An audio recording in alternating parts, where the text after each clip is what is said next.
Hey guys, so I think I figured out how to do this. Everything's already posted to Patreon. Let's see if this goes. Third try is the charm. We have brewed up a fresh cup of coffee, pumpkin spice, because I don't know. I'm at conflict on my feelings towards pumpkin spice. It's a love-hate relationship. Um, some pumpkin spice stuff, absolutely love it. Some pumpkin spice stuff tastes like heartburn burps somehow. Like pumpkin spice heartburn burps. Um, but this is good stuff. I like it. I think what it is I like the spice that they put in pumpkin pie, but not necessarily like the raw. I don't like raw pumpkin flavor in my coffee. Like I like baked. Like they just I like pumpkin pie. Hey, how's it going? Sorry. I just talk to myself until people start coming in. Like I'm to be 100% honest with y'all, if I were stranded on like an island by myself, it would take about 20 to 30 minutes before I picked up a rock and started treating it like it was a vlogging camera. Are y'all able to comment? Like able to post comments? Is everything working on y'all's end? Hopefully, because I thought today was gonna go smooth, but the day is young. Hopefully. Today, other than just drinking coffee and hanging out, I am gonna be finishing up these leather displays that I was supposed to finish last month. So there's that. Testing, testing. Are y'all able to leave comments? Can you hear me okay? Hopefully. If I have to start over the live stream, I'm gonna be, hey Kizzy, there we go. I'm gonna be distraught because I was like, yeah, today's going so smooth and perfect and good. And I think we're actually, we're a couple minutes early. So there's that. And I put on my spicy lip gloss again, and then I hugged the cat, so now I just have spicy cat hair all over my mouth. What are you up to today, Kizzy? How are you doing? Yeah, I got a scar I can talk about. And I'm not connected to the house internet, so hopefully, nope, no one's that loud in y'all's ears. Hey Anita, hey Daniel. I gotta show you guys a picture because I try to, put my best face forward on this kind of stuff, but there's also that part of me that's like a swamp troll. So no, I don't want to update my software. It's the future. Everything needs updated. But the picture that I was gonna post as the thumbnail. I think next time I'm just gonna do it. Like, y'all don't care if I'm pretty or not, so I'm just gonna show you the real side. The crazy-eyed. Yeah, anyways. Hey, Colleen. Hey, Yvette. Oh, I'm so excited. We're getting the schedule worked out for Memphis. There's my cat. Sup, ho? I don't know where I went wrong raising her. But yeah, we're getting the schedule locked down for Memphis. I'm trying to figure out if we're going to be able to fit any panels in around costume contest pre-judging on Saturday. Love the cinnamon buns in your hair. Right on. I love them. I feel that to get them to be, because I like voluminous buns. Like I want, like, not just like made, crack open the can on the counter cinnamon buns. I want Cinnabons, like thick and juicy. Like, so I just teased the hair with a brush and it did what I wanted it to. And I was like, why, that worked out pretty well. Hey, Sonara. Hey, Jeannie. Yes. Sorry. I like that though. I'm gonna have to call them cinnamon buns. Hey, Becky. Yeah. Well, it's now that I have my Becky buns in my bangs, I can tell the future. No, I can't. Because he says, I'm getting ready for my first Crimbo fair. What's a Crimbo fair? Super excited though. A big birthday coming up and going to a bead show in the UK. Right on. Hey, Mitch. Face buns. Right on. Oh, so many cute names for these. Christmas. Okay. I don't know. I like Karimbo better. Karimbo. I'm gonna get the camera turned around and get to work. So we have a lot to work on today. Busy, busy, busy. Karimbo is Christmas. Karimbo. Karimbo. Yeah, I like it. Thanks, Delight. I'm glad you like it. I'm loving it because it gets my hair up and out of my face, but I feel cute, which is essential to functioning apparently. And well, I got a hole in me now. Yeah, I got a scar I can talk about. And I lost my train of thought. Oh, thanks, North Paw. So I'm trying to figure out how I can have... Randy is actually upstairs, probably just playing WoW, honestly. That man needed a break. He's been so good and, like, doing everything that I needed him to do. But the downstairs computer, like, is dead now. Like, DED dead. Gone forever. Like, it won't even turn back on. But it's, like, 9 years old, I think. So it was probably time.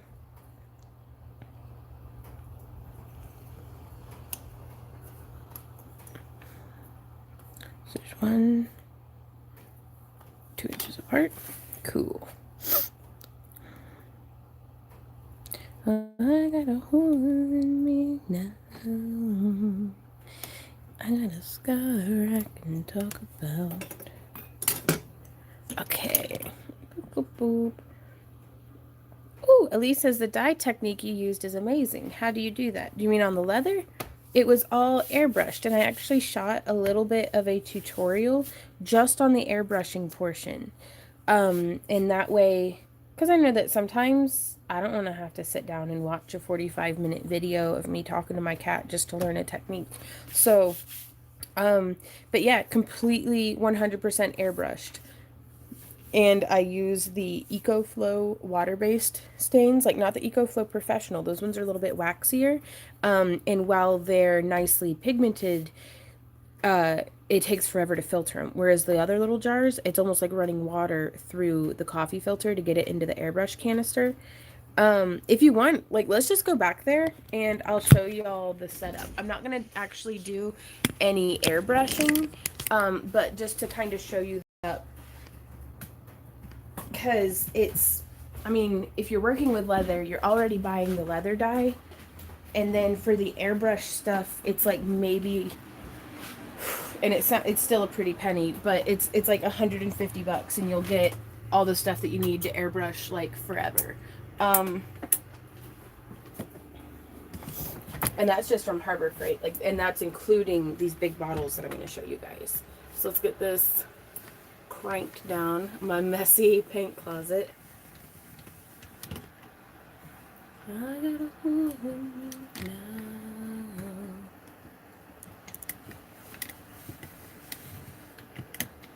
Okay, so I really like these big bottles, because I can take just a little bottle like this. This is the stuff that I like.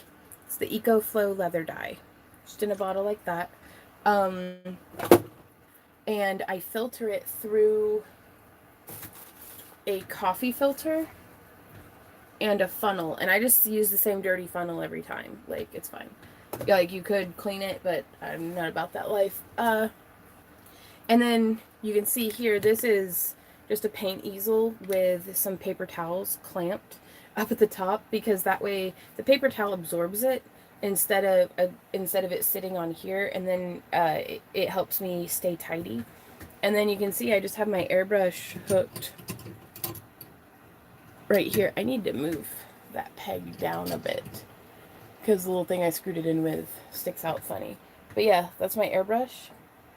And then I'll just plug whatever color I want to use in like that. And since it's been filtered, I don't have any problems with it, like clogging up the machine or anything. And I keep a bottle of just cleaner on hand. And And that way, in between colors, I'll pop in the cleaner, clean it out. Whenever I'm done, clean it out. And then I just leave that set up in here. But this is the compressor itself. Just Harbor Freight, compliments of Carol. But they do sell them on Amazon as well. So that's how I did it. Like, you can actually see the little leaf outlines. And it's, had you ever worked with, they're like those, it was like a kid's Crayola kit where it's like a marker that you blow on the end of, or spray paint. Spray paint's a very similar concept where with airbrushing, it's to get like super duper fine details. You'd use like a stencil or something, but I love it for laying down base color, like how we did over here. Let me get this moved back over.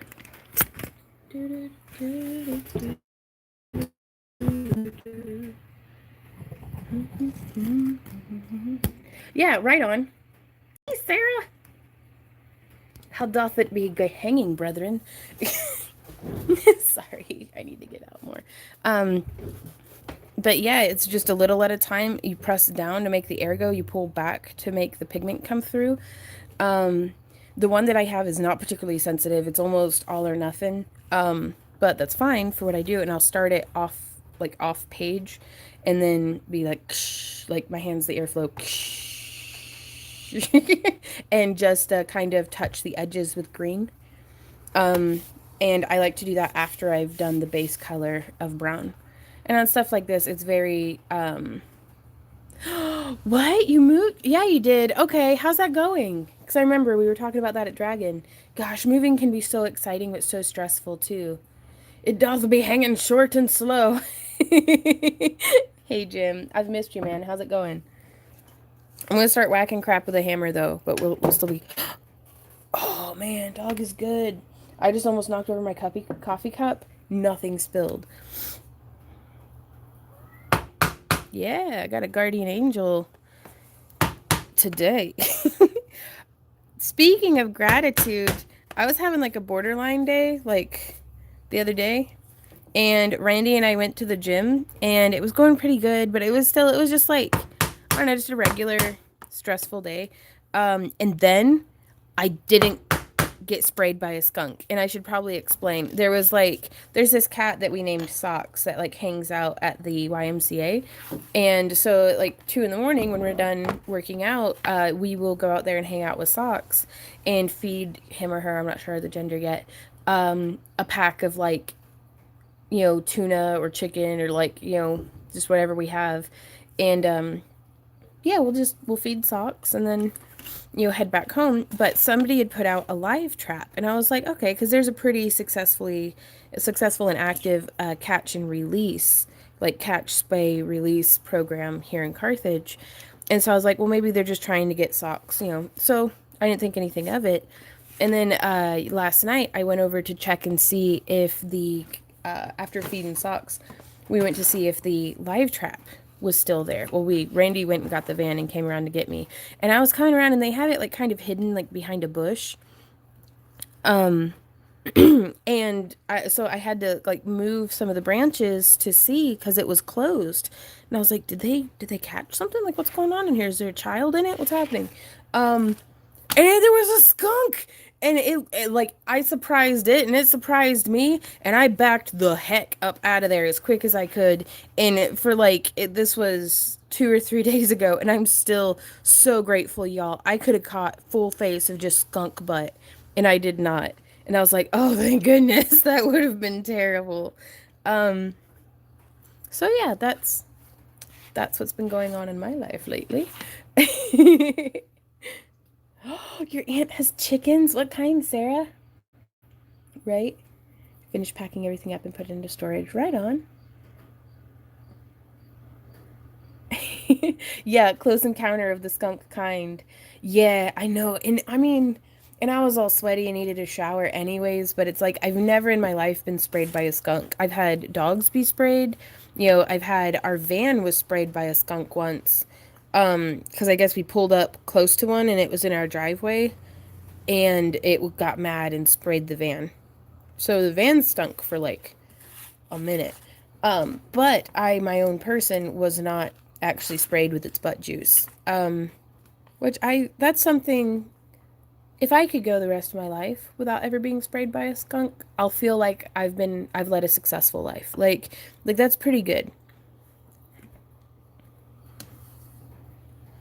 Put a trap out to catch our porch cat, and I never thought of the fact that we could have caught something unexpected. Yeah, for sure. Like, I'm trying to catch a groundhog to relocate from our backyard, and I keep catching my chickens. But it had me thinking, I was like, what in the bloody hell am I gonna do if I catch a skunk? Because like, technically, we're allowed to have chickens in town, but the person who's supposed to give out the permits never came. So I was just like, I'm not gonna wait on you guys. To give me a permit to have chickens. I'm just gonna have chickens. And we are over the legal limit of chickens. Please nobody turn me in. I like living. I'm an outlaw. Um, but no, and I was like, so I don't know if I could call animal control because then they'd be coming up into my yard and being like, hey, I don't remember you having a permit for these chickens. And I'll be like, what? And they'll be like, jail. Um, or something. Like in my mind, that's how it goes. So I have no idea what I'd do with a live skunk. Like maybe put on a hazmat suit.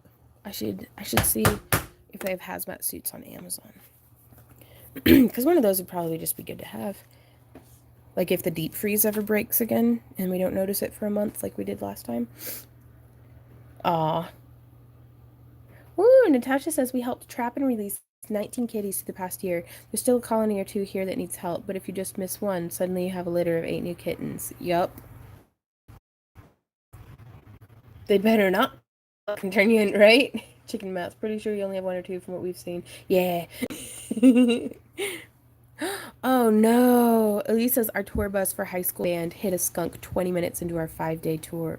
Oh gosh, and I bet it clung every single day of that trip. We don't have skunk problems in Scotland.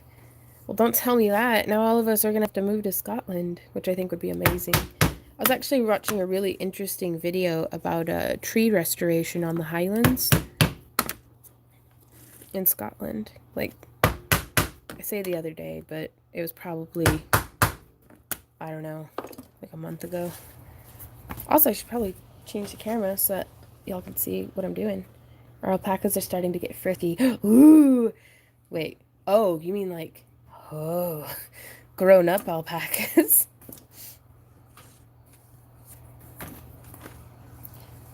I gotta hold me now. I got a scar I can talk about.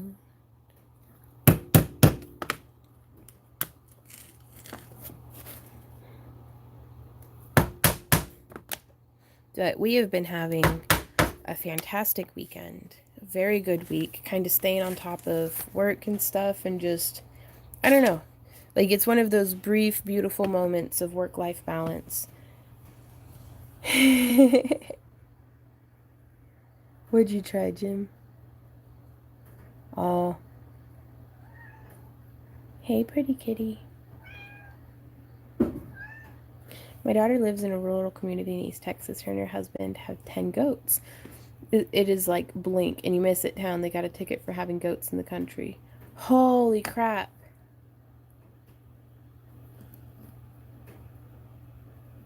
I don't like that. Like, I'm like, get out of my business. I can keep goats if I want. Because I tell you what, my neighbors are going to mind my chickens or a goat way less than they're going to mind my other neighbor's yippity chihuahua that hasn't shut up in 8 years. Um, like, I love dogs, but I don't have a very high endurance for barking, incessant, endless barking. Especially in the close confines of like living in town. So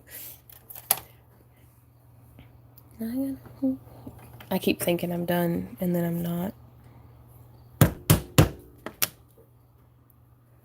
Yeah. Just don't get Irish whiskey confused with Scottish whiskey. I don't know if I know the difference. I also don't drink a whole lot.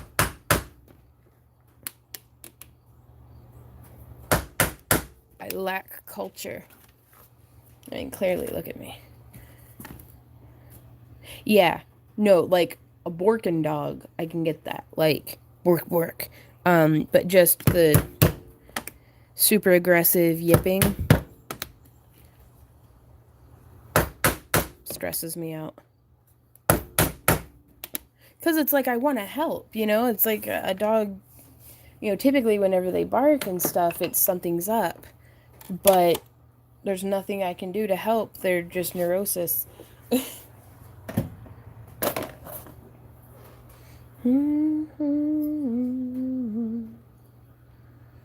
Natasha says, I'm in rural West Virginia, and although I'm sure there are governing laws, they tend to turn blind eyes to animals. The downside is that there also isn't enough animal control or shelters. Yeah.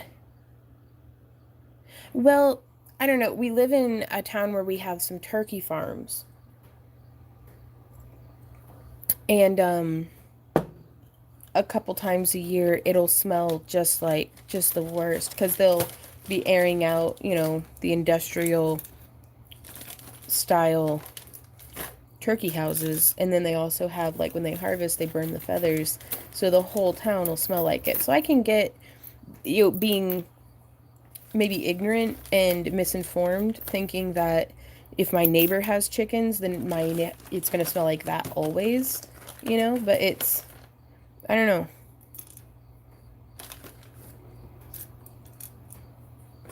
Don't hate, educate is what I keep trying to tell myself. Like, don't be mad at people, try to educate them. And then if they won't just learn, hold them under till the bubbles stop. No, that's mean. Don't do that. Excuse me.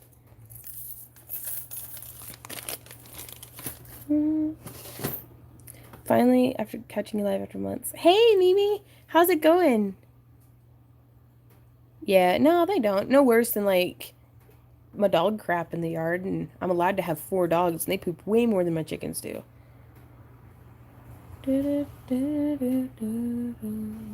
Ah, Sarah, cats are nice. I've never had a home for long without a cat in it, and I think I like it that way. Like, I love cats. They stave off the loneliness a bit, too. Not to be weird, but...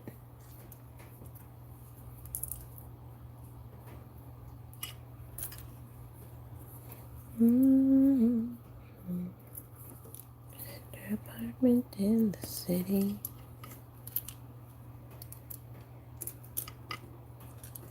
Okay, let's see if this works today. Because these snaps are the bane of my existence. Are you starting any prep work for Christmas or the holidays? We're doing some Halloween custom commissions that I have to have finished this month. But other than that, let me actually turn this so y'all can see what in the heck I'm even doing here. Hehe. Nope. There we go. Ish. Is that any better at all? Here, let me get that tripod up out of the way. We'll move over to this tripod.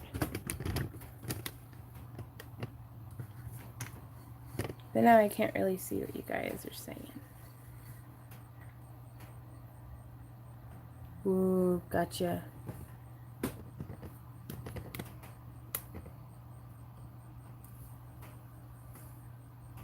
Oof, sugar beet factory, right?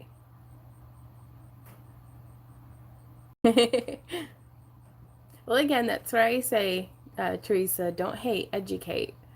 I feel like if a person has the courage to confess their ignorance, you know, don't be cruel to them, teach them.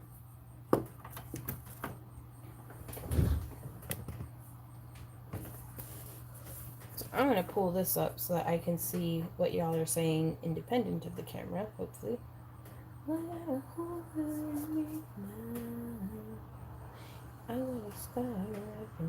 do I even view my own posts?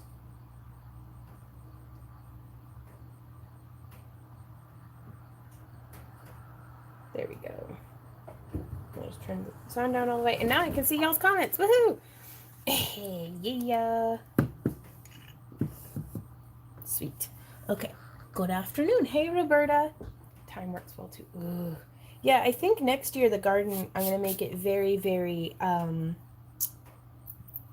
herb heavy, I think. Because, like, I have a really hard time keeping up with harvesting. Maybe one day I'll be able to do, like, a harvest heavy garden. But, like, we lost 11 gallons of tomatoes to just, like, we were keeping them in the deep freeze and I pulled them out to can them. And I don't think I should have froze them. Yeah, no, that was horrible. Okay, let's try to wrench this off. You mean you don't know things? I don't know lots of stuff. Like, Daniel, I don't even know how much I don't know. That's how much I don't know. Yeah, look, that's jank. It's all smushed to heck. There's gotta be. So, change of topic real quick. I'm a firm believer that it's very important to dream dreams. Even if they're dreams that you'll never bring into fruition, just dreaming the dream is, you know, you almost have to dream 100 dreams before you find the one that you want to make a reality. You know what I mean? So I've been dreaming dreams. Let me whack this for a minute. Woo! Maybe. Let me sip some coffee. Oh my gosh. Oh, coffee's so good. Yeah, keeping up with the harvest. I'm still here. My coffee was so good it broke the internet. Okay. I'm gonna comment. How do I comment? I'm gonna see if it'll voice to text. Hey guys, I'm still here. Refresh the page because it buffered or something. Boom. There we go. Cool. I can I can talk to my and it'll make it. Okay, so let's see. Maybe I need. Hey, pretty kitty, with your little meow. I can't let you outside right now. It's like wet and you'll die.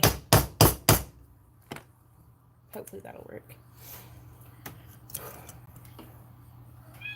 I know, and I'm using your tablet too. It's just not fair.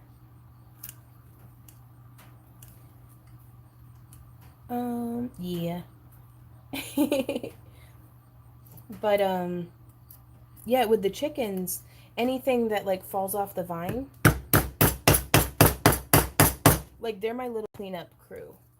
If I can keep them out of the bed enough, but, like, if I have a tomato with, like, a hole in it, and it got bugs in it real bad, or, like, just something like that, I can just toss it over to the chickens, and I feel like I'm able to turn it into eggs, which makes me very happy. Reuse and recycle, chicken edition.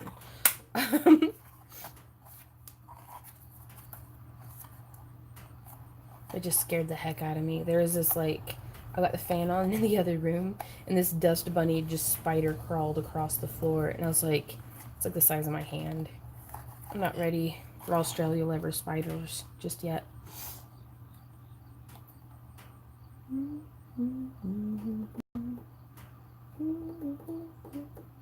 Yeah, Natasha. She says, I feel that way with crafting too. Sometimes you have to craft 100 things to find a diamond in the rough. I filtered through a dozen mediums before settling into wire wrap is my favorite. Right on.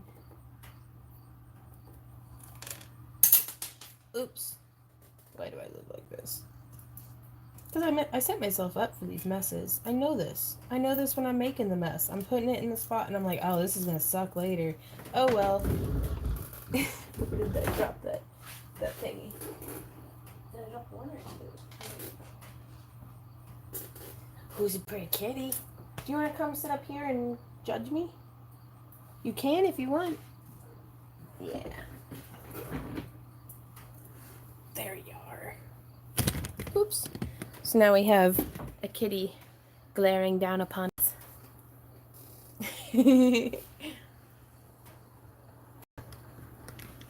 Kind of hiding. And now she's gonna jump down. Yeah, no, she doesn't want to hang out. That's fine. On a day like this, I wouldn't either. It's like this beautiful sunny / rainy day. Teresa says, I try to. We've got some autumn themed stuff. I want to do some, I was going to do some steampunk cabs. Just because it's been a minute since I've done those. Yeah. Yeah, these are for jewelry displays, Athena. We're still working on our booth setup, actually. Like, that's how slow I am on this stuff. Hoping to get those made. Those were kind of our project for September, and it's October, and they're still not done. And then for this month, I don't even know. I think I need to just not try to play catch up, just kind of be like, okay, this is where I am, and move on. Okay. Yes, there will be more glow-in-the-dark cabs. Hopefully I'll have enough made for everybody this month.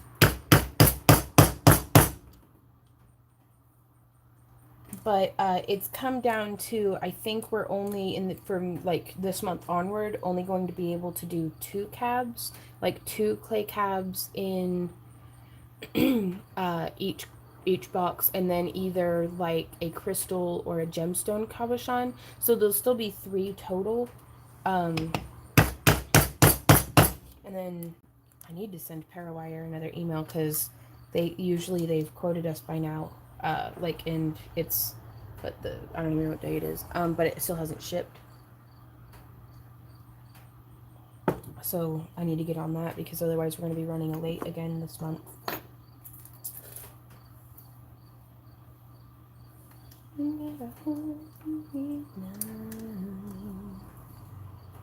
Right on, Athena.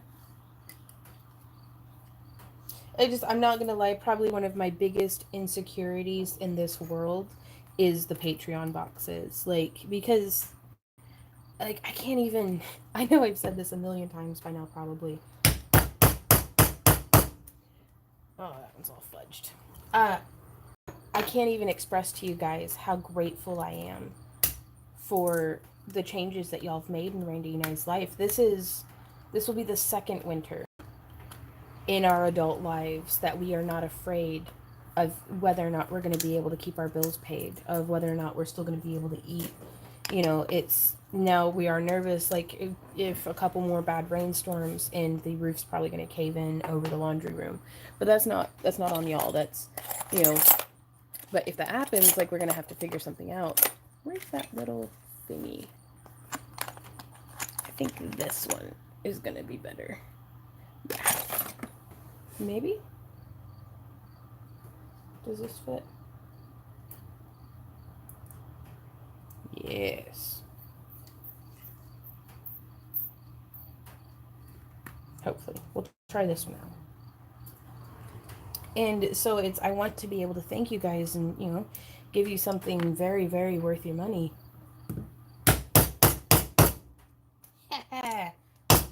I've just been using the wrong base, I think. This holds it so much more stable.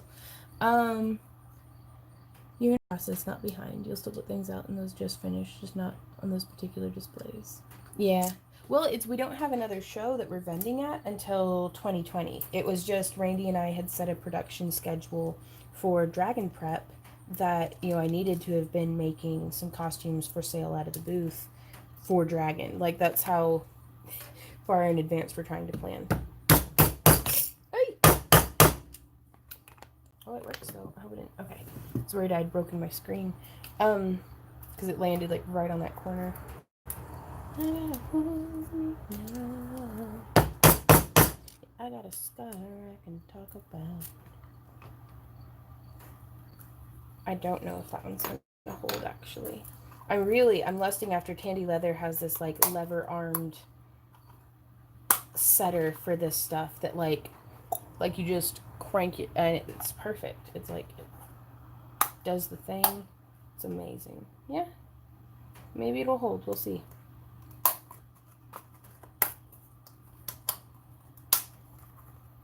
If not, binder clip will do the trick until we get home. Yeah, tablet went night-night. Oh, yeah. Right? Time travel. Right on. Well, I'm really glad that you like them, Susan. It's the 5th. Okay. Yeah, today is the last day that payment should be processed by Patreon, so we'll be able to probably start working on the cab boxes on the 8th, because that's something that Randy and I are going to have to get some cabs cut and baked, and yeah, putting out figurative fires and learning that it's okay to roast marshmallows in the process. That's some accurate wisdom, North Paul, I'm just going to say. And I forget sometimes that to roast marshmallows.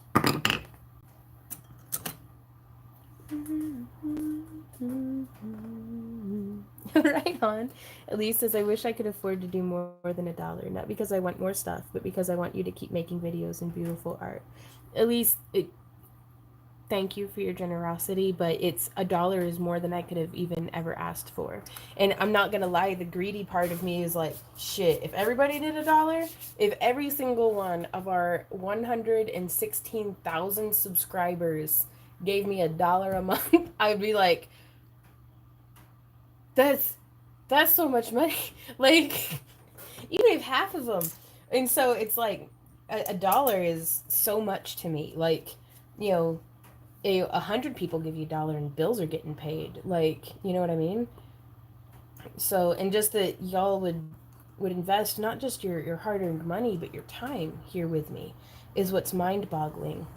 Yeah, that's a lot of money, Daniel. Like, I'd be putting on, like, freaking charity events and starting my own animal shelters and, like, going to philanthropist level. Now, don't get me wrong, I would also probably have a kiddie pool full of, like, those gold Sacagawea coins and just, like, rolling, literally, like, bathing in money. Because... if you have that much money a month, what do you do with it other than bathe in it and give it to people who deserve it more than you? But yeah, so it's like I donate it and stuff, but not until I've bathed in it. You wouldn't care if you were wearing pants or not. I hope not. Like, because that's something that I'm sensitive about too, I think, is I've had a few people leave comments on videos and who are like, oh, I miss your old work, I miss your old stuff, I miss the old Vaughn. And I'm like, I kind of do too. The Vaughn who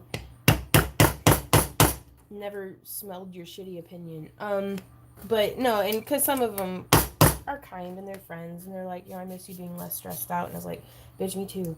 But there's some folks who are like mean about it, So I hope that, as I achieve my wildest dreams, I can still be happy.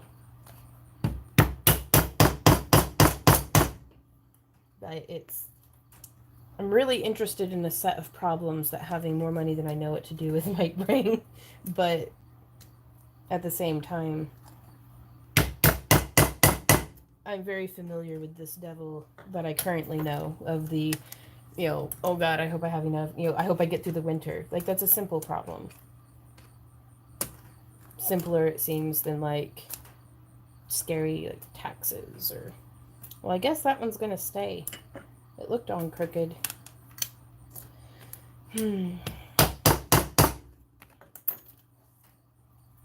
Like, I'm afraid if Randy and I grow anymore on the channel and stuff, we're gonna have to, like, hire somebody. And I don't know if I'm ready for the responsibility of making sure that someone else's livelihood is provided for. Like, if that makes sense. Oh, Mitch, that means a bunch to me. So in essence, you're saying you miss the armpit troll? A little bit. Like, I don't know. Like, I love the past for what it was, for what it has been, and for what it's made this future into. But I don't know. Instead of lamenting the past and being like, oh, I miss the old me, I'm going to think more about the kind of future that I want. Not just for myself, but for the bunch of us. What kind of person do I want to be in 10 years? Do I want to be a person who's bitter and stressed out and, my Instagram post didn't get enough likes, blah. Like, or do I want to be the kind of person who's inspired by getting to do what I love for a living and hanging out with other crafter people and like, you know, and I'm like, well, the latter, obviously, but I feel like if I don't take an active and conscious daily role in, you know, who am I going to be tomorrow? Who am I going to be this afternoon? Who am I going to be in a decade? Then, you know, I don't know. It's like you got to keep the weeds pulled in your garden or it gets overgrown. So daily, I'm pulling the figurative weeds out of my mental garden. Or trying to. Sometimes it takes a good old-fashioned mental breakdown and binge eating a bucket of not baked beans, what was it? Refried beans. I ate a like 32-ounce can of refried beans, y'all. Like just stress ate the whole damn thing. I mean, it wasn't even that good. Well, it was pretty good. It was really good actually. I put a bunch of cheese on it. But yeah, that's maybe. Northfall says maybe when the time comes you could have an intern free labor from a college or something who wants to build their resume. That could be fun with the right person. It could be, yeah. But I'm not gonna like y'all think I'm gonna look you in the face for this because I gotta tell you guys some truth here. Y'all think I'm nice? I'm a complete and total utter bitch to work for. Like 100% you guys, because I have very high standards of quality. I have very high standards of like, we're not gonna have an 8-hour work day. I'm working 12 hours today. That means that everybody's working 12 hours today. And it's just, and Randy tolerates me very well, but I think it's because he likes my boobs. But it's like, I wouldn't want to work for me. I'm horribly inconsiderate, work focused, obsessive, not good at communicating. If somebody's going to work for me, I need them to be very good at setting boundaries and I need to be paying them because there's no amount of like free labor that, like, no, it's like, I cannot feed you enough to make it worth the shit I'm going to put an intern through. At least is my fear. So yeah, I think I'm just gonna stay in my little cave as a swamp troll and not inflict myself on anyone, at least not for free. Like if I'm inflicting myself on you, you're gonna get paid for it. Like, cause I don't like, does that make sense? Like, hopefully.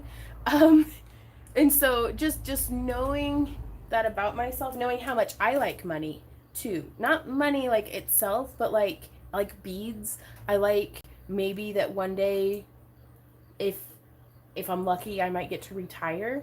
That'd be cool. Going to the doctor would be nice. Like I want to be dang it. I want to be where'd it go? I want to give other people, you know, that money comes and goes. Your time is the most valuable thing that you have. And don't you dare give it away to free. Not to me, not to anybody. So is how I feel about that. So I'm gonna turn the camera back around. Right? Yeah, no, I'm bad enough that even my family at the end of the day is like, all right, bitch, you need to get your shit together. Sorry for cussing, but they literally say that. Yeah, no, it's being able to pay your bills is like so nice. Like to not have to, like, can y'all imagine not having to worry about, well, we need to, you know, shut all the stuff off, you know, even though it's not quite as cool as we'd like it to be in the house. Go ahead and turn everything off. That way we'll have a lower electric bill this month because I don't know if I can pay it. Like it's like I don't know how to articulate that. But it's like even the the concept of even now when we're doing well enough that if leftovers might be on the edge of going bad, I can just give it to the chickens. Like, but I get food poisoning. Like, I'm not going to say all the time, but like once a month I get food poisoning because I'm cheap and I didn't want to throw my leftovers away. So I ate them and instead had the crazy poops and barfs for like, you know, 16 to 24 hours. I really need to get past that. That is not conducive. Like, it's not saving me money in the long run, I tell you what. But it's just, like, if y'all ever go to the Reddit, Growing Up Poor, Hey, Penny. Have you signed up for utility bill assistance for winter? I don't know what that is. But also Randy and I are doing well enough that it's like we don't need to be on food stamps. Like, and even whenever we had tried, there was a point in our life that we really needed help. Like, we were not able to stand on our own feet. And it's when we lived in Tennessee, and I don't know if it was just the social worker we were working with or what, but it's since I was enrolled in college, I was not eligible to get assistance, is what the lady told me. So I was like, all right then, okay. So it's we've always done just a little too well to get the assistance that we really, like, we were struggling. We were like, if we could get some help through the winter, on food this year, that would be amazing, but instead we just rice and beaned it, and we were very lucky to have some friends who had us over for dinner every week. Like, so we got, like, fresh vegetables in our diet a bit. Yeah. No, and we do the meal planning too, Mitch. I don't know why that held for review. Yeah, no, Renee, it's in paycheck to paycheck. It's when we were kids, and even at times in our life as adults, like, we'd make a pot of beans the last week of the month. And the first night, the pot of beans was, like, really good. Like, we had, like, we'd make some cornbread with it. And, it was really like a hearty bean soup. And then by the end of the week, we had just kept adding water and bouillon to the beans.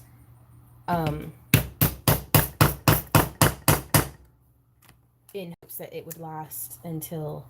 So I kind of actually hate beans now, because it's hard to taste, like, ham bone pinto beans without remembering those last like 2 or 3 days of the month that are just watery beans. Why is this holding messages for review? Stop doing that.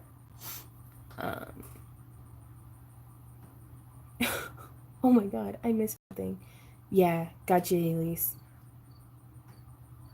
Sounds awful. My evil grandma dying out, being alone, window set up nicely. Struggling prior to that, so it restarted our lives. Holy crap. No, I get ya. Yeah.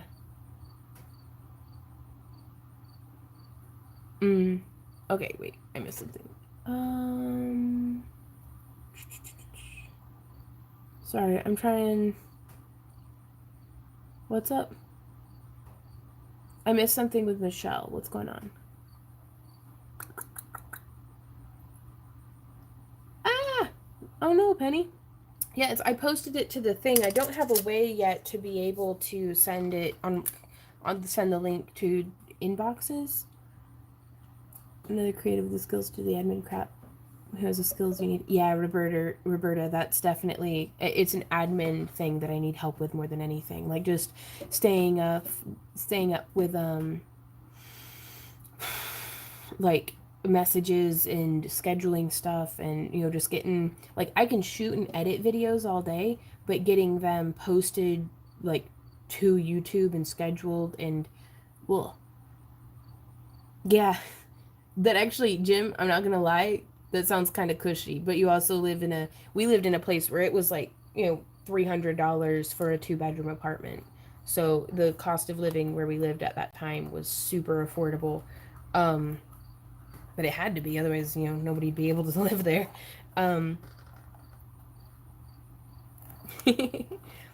Okay.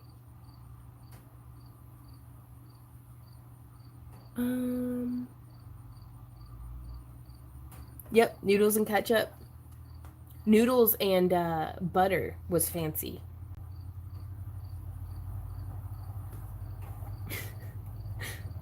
It's actually, talking about the weather and nipples and stuff.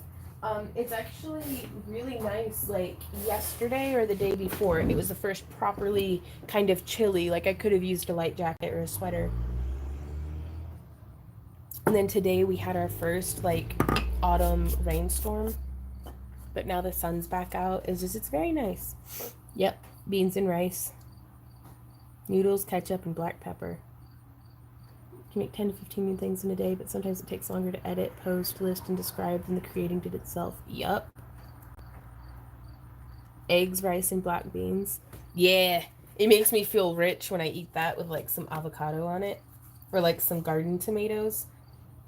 And I'm not gonna lie, y'all, that's a big part of what got me into gardening and got Randy on board is whenever we'd buy like, you know, these 20-pound bags of potatoes on sale, and I'd cut them up. I know you're not supposed to do it with the store potatoes because they haven't been treated for like the Irish potato famine or something, but like that bacteria that they get on them or something, or I don't know if it's a bacteria or if it's fungal, but we could grow our own potatoes off of something that might have just gotten thrown away anyways.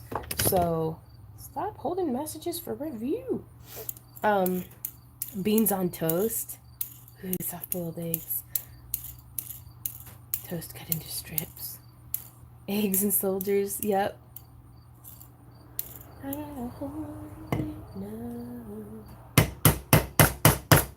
I don't know. It makes me feel good to think about, because these are warm memories too. You know, now. Like when we were in tents and breakfast was handful of cereal. Like at the time, like don't get me wrong. I knew we were poor, but like Dad loved us, and that made me feel rich. And that's something that with Randy, it doesn't matter where we've been, what we've been up to. When he and I are laughing together and like just, you know, usually it's chilling out in bed, whether it's in a Roach motel or, you know, wherever. When we're laying in bed laughing together, dreaming our dreams, I feel wealthy beyond measure. And I feel really lucky to have that, because I know that that's something that money does not buy.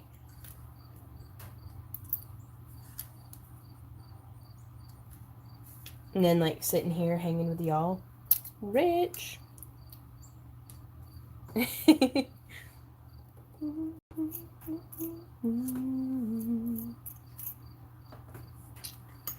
First time I've ever been late, but hey, it happens. Oh no, Michelle. I will write you down. I thought that, did you send me a message? I thought we had a couple people be quite late. I will write your name down, and Randy and I will check on that after the live stream.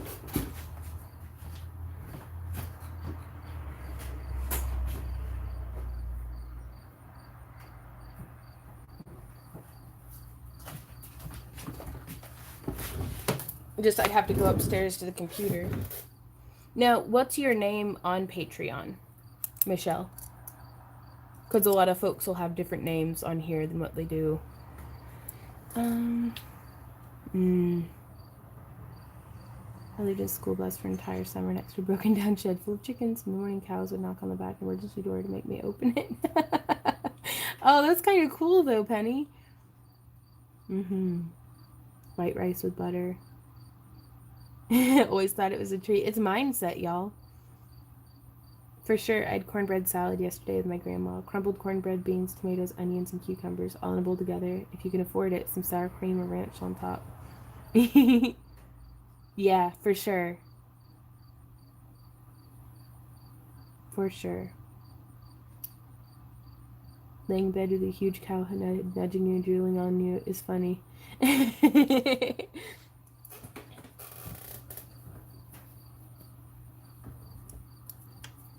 Okay.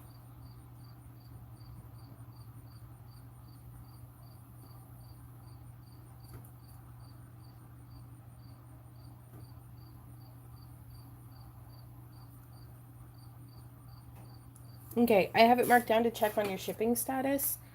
At this point, because there is a risk that maybe it just didn't go out. Michelle, if it didn't go out, do you want us to just send you a double one in, what month is this? October?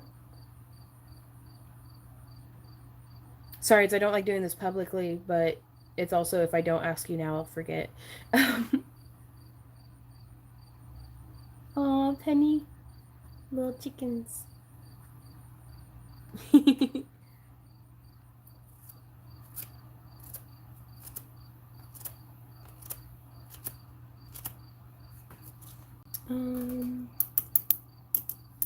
Actually, I will text Randy. Let me see if I can't send him a message. To see if he can, I don't know if he's busy recording upstairs or what. I don't want me now. Probably through Instagram will be better.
Okay. Give me just a sec. I'm going to go holler up at Randy. Okay.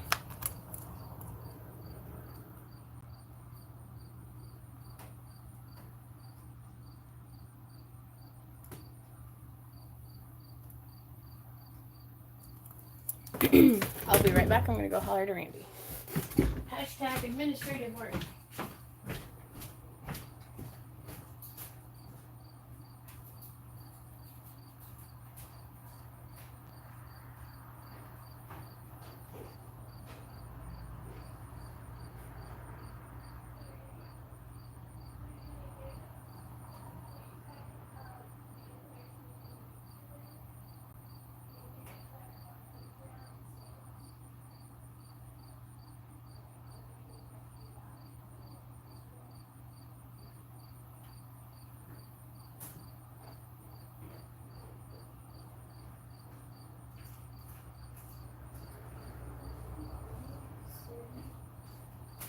Ooh, I think it's time for a snack break. What time is it? Yeah, it's been an hour. I can eat a snack.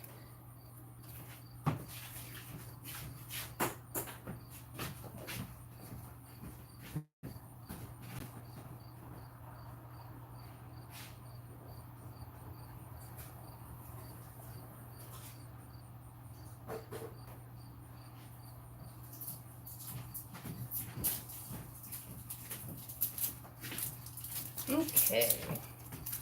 And we're back. Super tasty.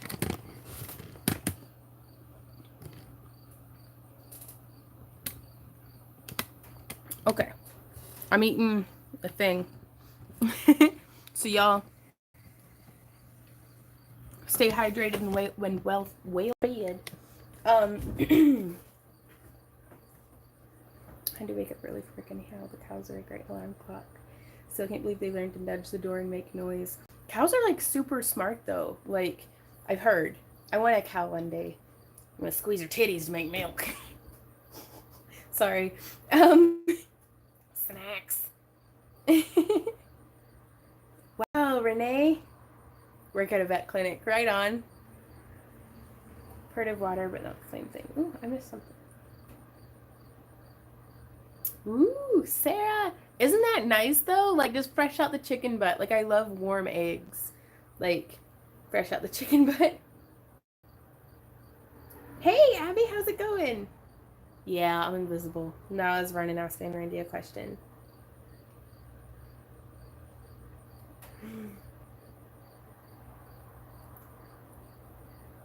Ah, eggs and water in the shell. If it floats, throw it out. That's really good to know. Have another chest infection. Oh, Abby. Oh. Jeez, Abby, I hope you get to feeling better. Give me your tits. I need milk. Yeah.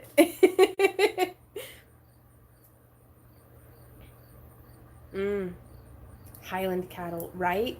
I hate customers. I love customers' money. Jim, that is vending in a nutshell. No, I like the customer. Whenever we're at like a convention, like I don't think I would do well running like a shop where I have to sit around and like wait for customers all day. But if it's like a busy selling weekend at like a craft fair or a convention or something, I'm in the zone. Like I love it. I love every minute of that until it's slow and it feels like I'm sitting in a shop waiting for somebody to come buy stuff. Oh, Sarah.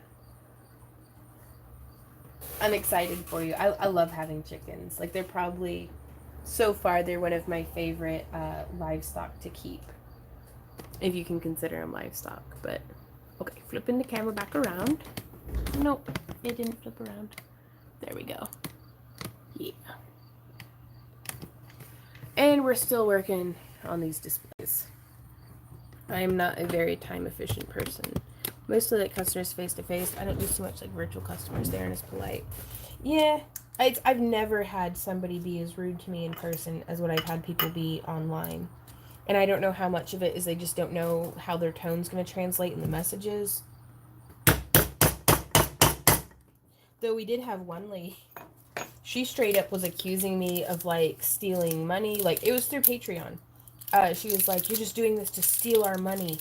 And it's like, yes, I have slaved 2 years on social media and making tutorials and doing every single thing that I've done to steal your $20. 100% right. I can't believe you saw straight through me.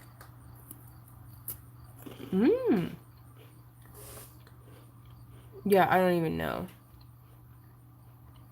And it's just, I mean, she wrote me a freaking novel. And then tried to send, like, a box of, like, and it was very generous of her, but she sent, like, a box of stuff to do and pretended like it never happened. And I was like, I don't know what world you live in that you can just talk to people like that. But you don't talk to people like that. Like, period. Anyways, that was, like, a year ago, and I'm still pissed about it.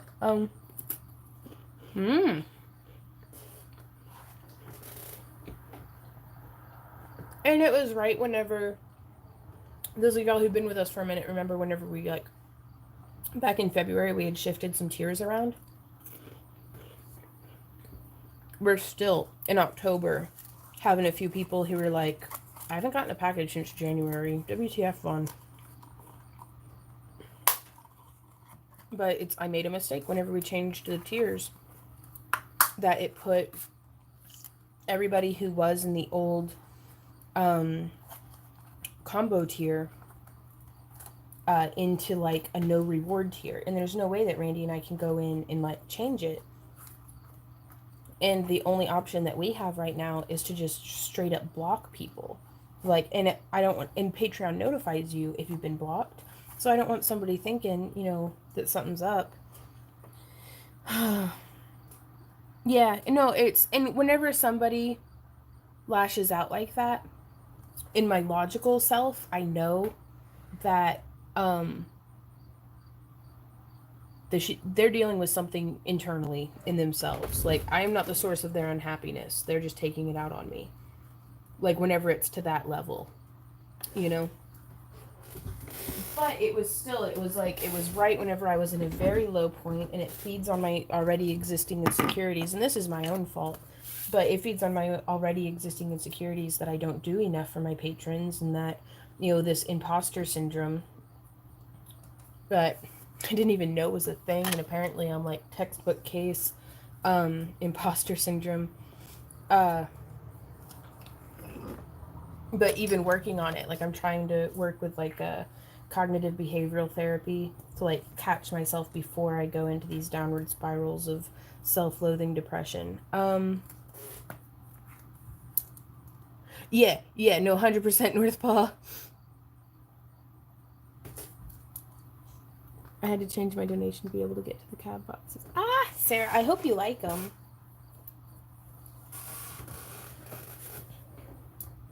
Like, I really hope you'll like the cab boxes.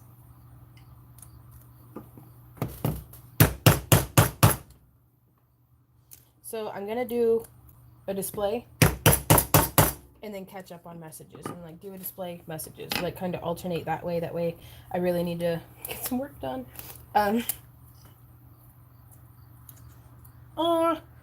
I legit had a Patrick moment from SpongeBob where it was like, I think I'll eat my candy bar now, and I already ate it.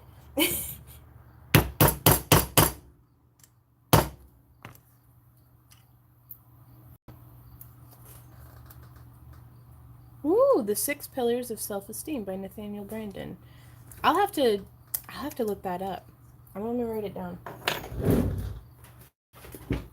Because it's the 4, what the heck is it even called? The 4 something. But it's like, I can't reach the pen. Okay. The 4 Agreements, I think.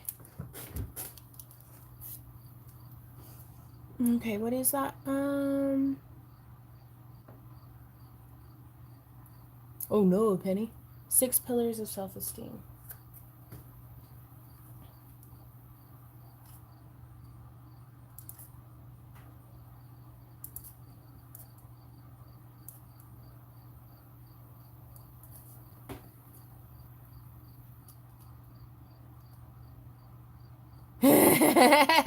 Yeah, well, that one too, Daniel, with the fishnets and the thigh highs. I figure while I'm still thick, I kind of want to do that cosplay by Nathaniel Branden.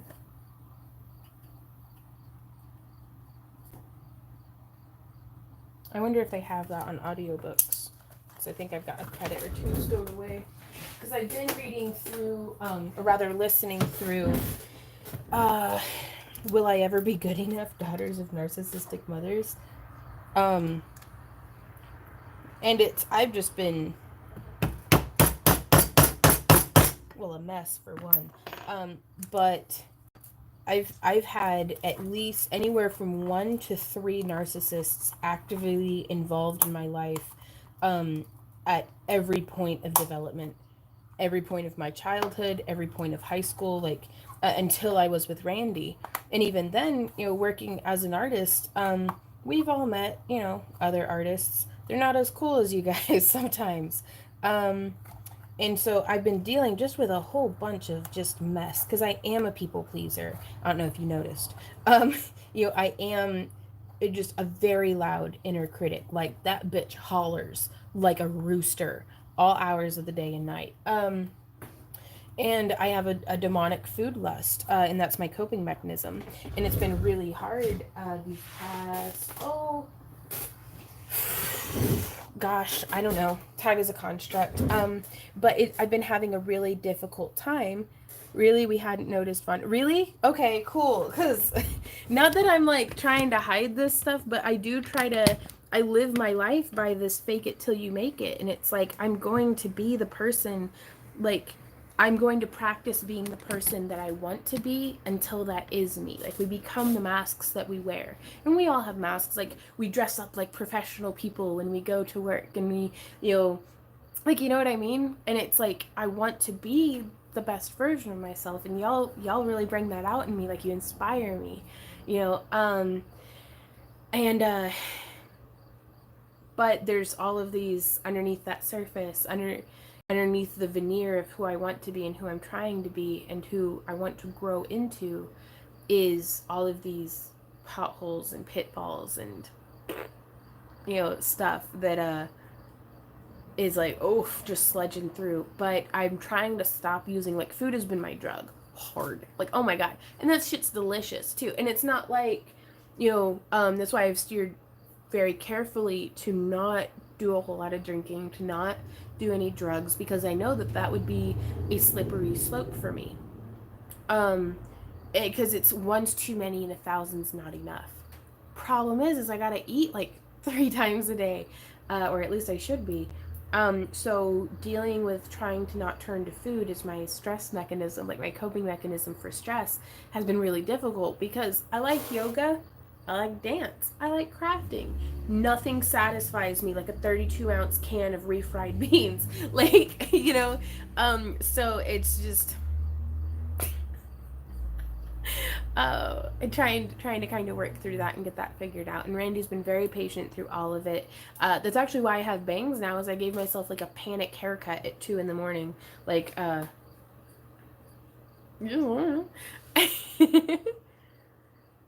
talking to Man Beast next month. He's going through some stuff right now too. Right on. Oh, I'm excited to see the both of y'all.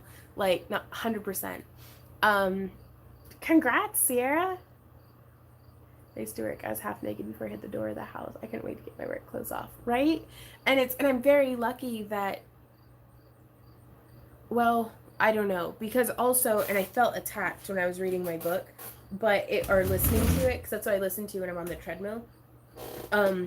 Apparently being a workaholic is a coping mechanism to ignore your problems. And I was like, bitch, shut up, to the author. Because I was like, oh yeah, that sounds, because whenever I'm working, I'm not thinking or brooding or over analyzing, but I thought that it was a healthy way of coping with it until it's not. Whenever it's like there's no work-life balance and you don't know how to actually process your emotions and feelings and stuff, which apparently is important. So there's that. I'm gonna use this to catch up. Why does it keep holding reviews? Yeah, right? More importantly, be happy with who you are on the inside. Yeah, and there's chunks of me that I'm happy with on the inside. Like, there's times that I actually might like myself. But then I call her Other Vaughn. And I don't know if some of y'all might be familiar with, sometimes I'll describe myself like an office full of hamsters. And I've got like Crafty Hamster who, basically looks just like this, but she's wearing like an apron, she's got paint on it, and she's like, like she's one of the versions of myself that I like this little crafty hamster, and she's always doing her thing. There's Accountant Hamster in the corner who's very stressed out, and he's got the little ink blotters holding his sleeves up in the green accountant's visor, and he's freaking out. He's like, y'all, we need to spend, we gotta stop spending. And then I have Shopaholic Hamster who has false lashes and lip fillers and like wears all this name brand stuff, or I don't know, to me it's like name brand, it's like Wild Horse Apparel from Instagram, like these slow industry like handmade clothes and like expensive, frivolous, non-essential. Like, she has a walk-in closet of just shoes, like that hamster does. And she and Accountant Hamster are always at odds 100% of the time.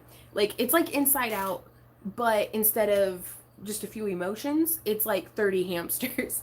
And sometimes, very, very infrequently, all of my hamsters will super focus on one thing. And I feel like that's whenever I like do my best, when all my hamsters are working together.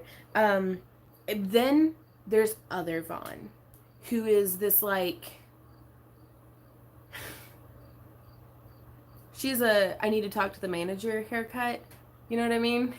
And like, she's rude to the wait staff. Like, that's the kind of person Other Vaughn is. Just that loud inner critic. And it's like, I've never wanted to drown a hamster so much as I want to drown Other Vaughn and just shut her up for like a minute. But no, constantly. Just incessant. Like a yipping dog. And so and she's pissing all my other hamsters off, and then they don't get their work done. Like, so that's, I wish I could draw better. Okay, I want to catch up on snatch the bag and run. Oh, wait, what? Penny? No! No way. Okay, I'll get to that in a sec. Okay, so that was on Renee's. Penny said, haha, I get that though. Figure out a sort of munchie you can have heaps of on hand that is healthy and hydrating instead of calorie or fat ridden. And typically I do okay until I don't. Haha, bitch, please. And then Penny Van says, Vaughn, did you know that being a person that has to learn every craft and art is also part of addictive personality? I'm the same. If we did drugs, we'd be in big trouble. Shut up, Penny. I don't need to know that. I thought that this was like healthy, but then that probably transfers over into like my gardening as well, where it's I want to grow everything. Yeah, I'm addicted. Oh, I don't like it. I feel called out. I'm in this meme and I don't like it.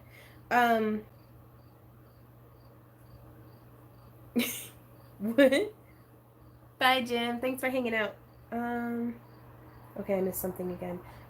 Person, would you like some candy? Me, no thanks. Don't you like candy? Me, yeah. But I want all 200 Sour Patch Kids in the bag, not just the 2 pieces you offered me. Yeah, and it's like, I'm that way with like M&Ms, like peanut M&M. I mean, I'm that way with probably everything I've ever eaten, actually. I need to work on that. And so I just like, not today. And I do a lot better on like single serving bags. Like I'll just eat the whole thing, but at least I got that mental satisfaction of, oh, I completed it, task complete. um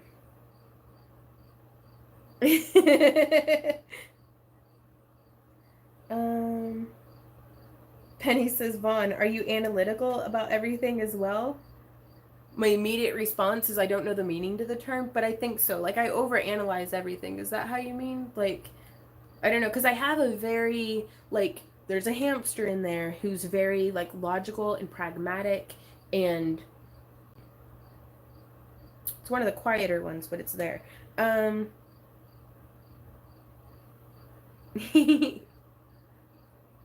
no, I do not do any sort of drugs. I'm not prescribed. I have 13 pills to take twice a day, though. Oof, I don't know how you do that. Like, I'm not good. Like, I'm not good at taking pills. Like I'll put liquid in my mouth and I'll put the pill in and I'll tilt my head back and like shake it so that the pill will like a duck eating, I think.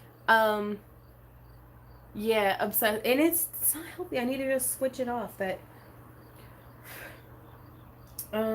maybe some of them are Skittles. Oh no. Oh, Abby. But we work together now. Right on. I'm really excited for you, Delight. That's wonderful. One word. Female hamster with the Sharon haircut that says, "Don't piss off my hamsters." Yeah. Yeah, maybe. Except for she's the one making all my hamsters mad. Yeah. Like, I'll eat an entire, like, 1 pound bag of peanut M&Ms. Like, my mouth will start hurting from eating, and I still won't stop. Like, it's... Oh, have you had the peanut butter filled M&Ms yet? No. I figured I don't need to be snorting lines of peanut butter M&Ms off of Randy's butt in a hotel room. So I just didn't go down that path. Like, Natasha says, I was going to have a single serve bag of peanut M&Ms yesterday, and my 3-year-old cousin spotted them. He was like, Tasha, open these for me. And then I realized I was bested by a 3-year-old. Yeah. Nice. Oh, scroll up. Oh, the rehab center refused me due to medical needs. I have a choice of flat with a live-in care forever with no rehab, or a center who say I'll be there 12 years and get little physio. I don't know. From an outside perspective, at least the flat sounds better, right? With in-home care. My husband says I'm a pill pelican, right? Oh, Penny, you're a trooper. My dad used to do that. He'd be able to take all of his pills at once. I mean, apparently I did not get that gene. Hey, Arai, how's it going? Thank you. I like it. I don't know. I wanted to do something different. If I could find my hamsters in my head, I might know who was in charge, but it's so very fast in my head I get lost. It was actually a little bit of a mental exercise that I did on my own just to try to get my thoughts sorted. It's like the memory mansion. Is that a thing? Where it's like you'll walk into a room and like this memory is filed in this book on this shelf, like, and you can kind of, it's a way of organizing your memory. And I have a pretty bad memory. I should probably practice that too. But it's something that I started doing with myself to try to identify, yeah, a mind palace. To try to identify and recognize and figure out how to cope with my different emotions. Is I just assigned them to a hamster.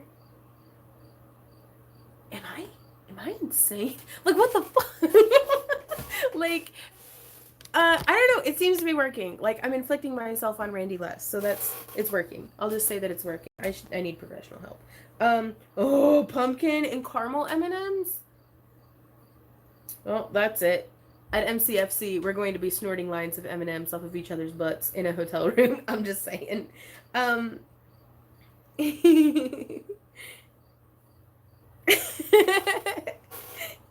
Stop talking of M&Ms. I got no money for them and I want some, right? If it's high quality dark chocolate, I'm so on it. I can't stop eating. Yeah, and that's something too is I found that like by budgeting my indulgences, I've gotten a little bit better.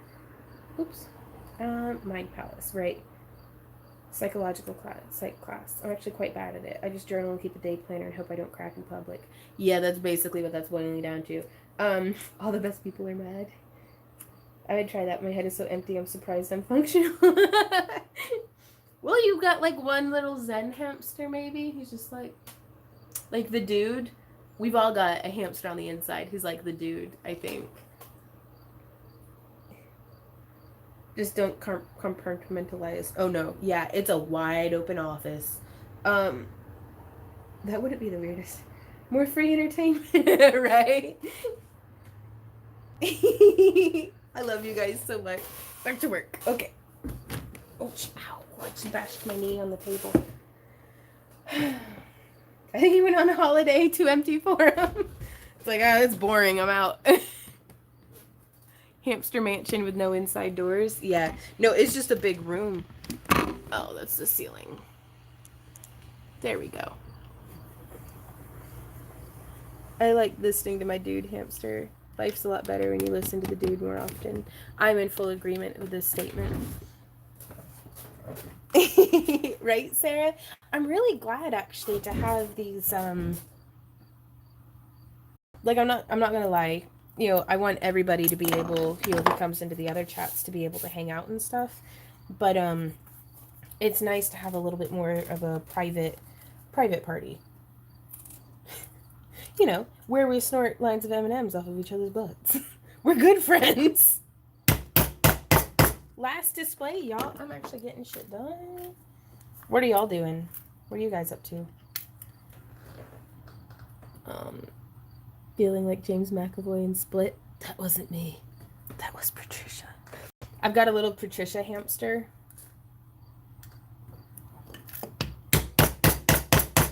Yeah, if ever I burn my house down and like trap people in my basement, that wasn't me. That was Patricia. Yeah, I wanted to reach the monitor screen and just put my entire face in that bowl. Puree and cinnamon and pumpkin spices, then she layered cake, then pudding mix, then whipped cream. What? I need a dude hamster, right? If we could make plushies, like that's part of me wants to either make some little plushies of my different hamsters, like as like an art project, like a self-identifying, like my emotions and stuff, like just getting to know myself a little bit. Like if I can make like little comics of how they interact, or I don't know, I feel like art is for expressing all this goofy shit on the inside that we don't really know how to explain, except for, you know, through the art of needle felting. I need to needle felt a collection of my hamsters, and make little outfits for them, and that way, I don't know, I could just make something fun out of what can sometimes just feel like pain. Good French show Bob's. Do milk! Just can't type it out in Discord. It was the entire recipe typed 4 ingredients plus the spices. Oof. Yeah, a dude hamster plushie. That's so on, oh, copyright infringement though, I'm sure. So who knows? F copyright, am I right? Abigail says, with the flat, I'd be like this forever, unable to sit or swallow fluids, zero independence, with intensive physio. I'd be how I was before, wheelchair bound, but independent and mobile. Oh, man. Abby, we've got our fingers crossed for you.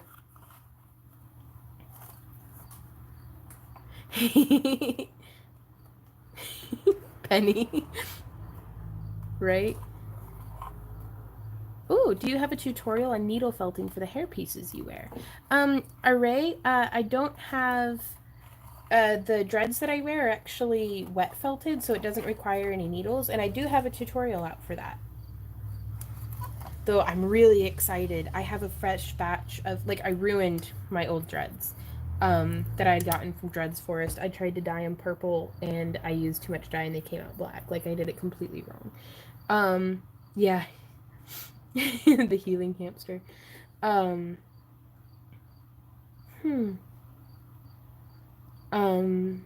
was I saying? Completely lost my train of thought. I always say when I'm quiet, calm, optimistic, cool-headed, easygoing, and getting ran over, I'm Tasha. When I snap, fly off the handle and tell people they're sick, Natasha comes out. Yeah. Yeah, for sure.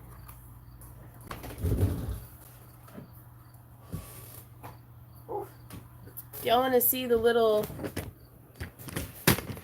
Well, okay, so first off, we have a tutorial coming out on this style display, which I really, really like for the bigger stuff. And then we have our little our little troopers. Let's go set up the booth. I want to see how these guys sit in with all of the other displays. Okay, so that I'm not making y'all seasick, I'm going to flip this around.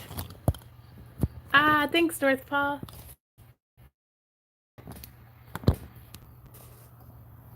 Okay, and I'm gonna get the tripod set up. I'll just put a link up there. You all would die if you watch Trick Cooking streams. Ooh. Death by Food Network. Okay. Oh. Okay, so I'm gonna take all these bad boys. Because once we get the booth finished, like all the displays, we will actually be able to put it away. What? You mean I could have this part of my living room back, maybe? Yeah, that's what I was talking about. I've got more dreads coming in from Alice Dreads in Ukraine. And I'm really excited to be going with a completely new color. Like, it's going to be, like, very, like, chestnut ginger blonde. If that makes sense. Hopefully. Hopefully it makes sense. Now, I haven't tried this yet, except for with the foam cones. So there's that one. Got one little section. We've actually sold, except for the one that I'm wearing, all the necklaces that were on this display. Gotta move this plant. Gotta put down a Becky if you want to play this out.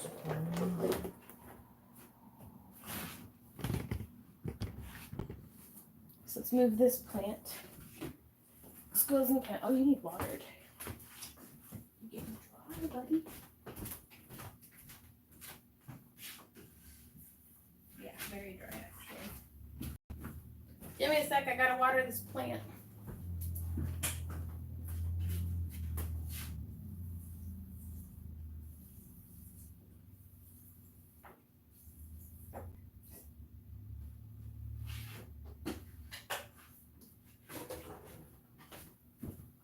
Okay, so now, let's see. This guy goes in the middle.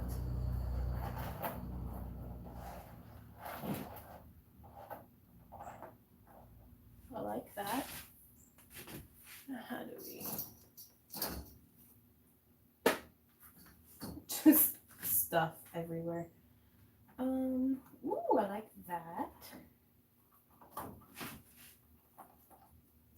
Now I actually may not be able to fit the very tall displays that I made.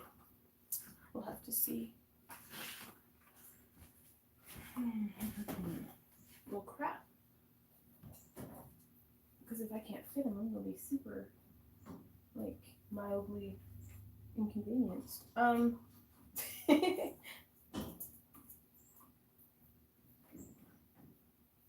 Yeah, I really like, I did these ones just without any, like, cut lines in them, and I kind of really like that.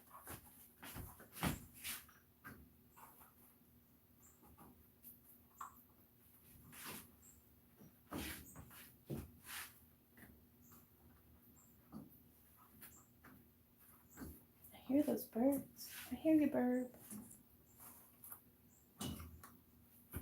Okay, so that's how that's coming along so far. Oh, thank you. I'm glad you guys like it. There's that, yep, the chainmail chandelier. Just there in the window. Yeah. And that's what we were hoping for, North Paw, is to do something that, you know, super mildly inconvenienced. Well, I'm trying to keep things in perspective. Like, I'm very lucky that it's been a very long time since something truly horrific has happened. Like, you know? And so I need to stop getting so stressed about the little stuff. Because for the most part, it's all little stuff.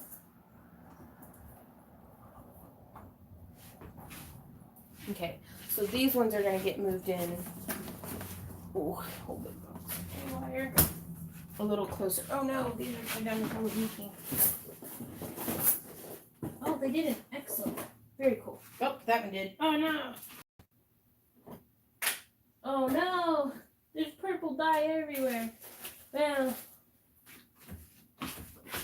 think of the children. No, I'm all like goopy fingered. But yeah, I really like. That one's gonna block that one, won't it?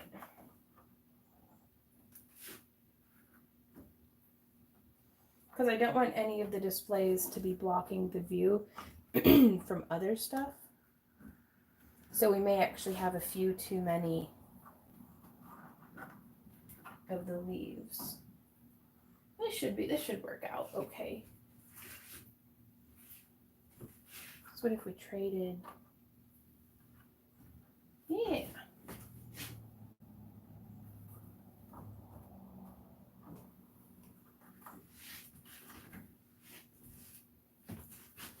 Okay. So there's the little cones, and it's all very like backlit.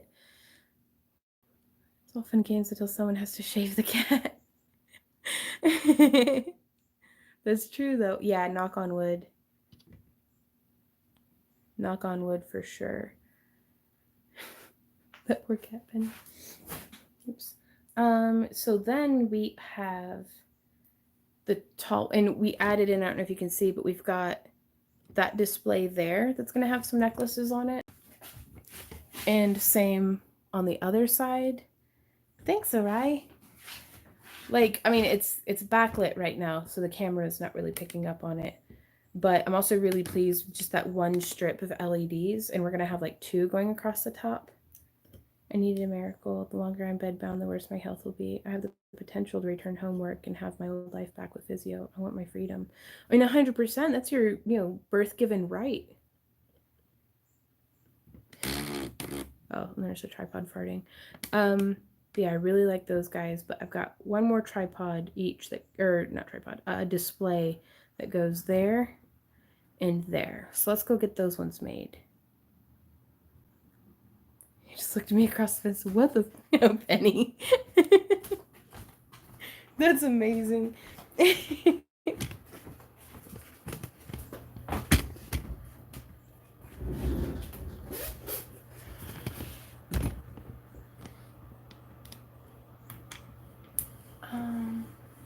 Yeah, for sure.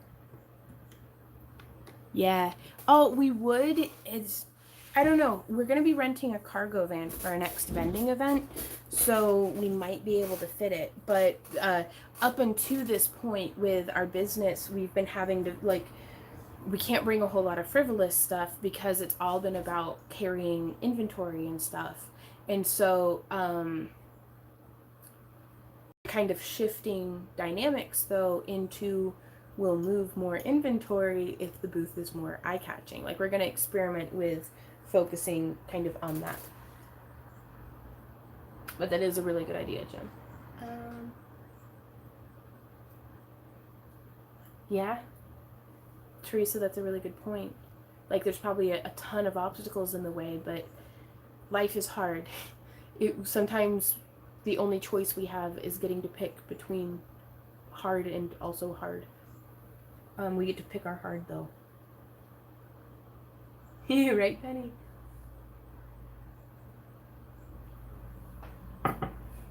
But yeah, purple fingernails. I don't think I had any tutorials to shoot today, so this should be fine. But yeah, our other displays are these guys that I need to put. Let me check and see if I do a rivet or a snap, because I think I had them with a snap. I'll be right back, y'all.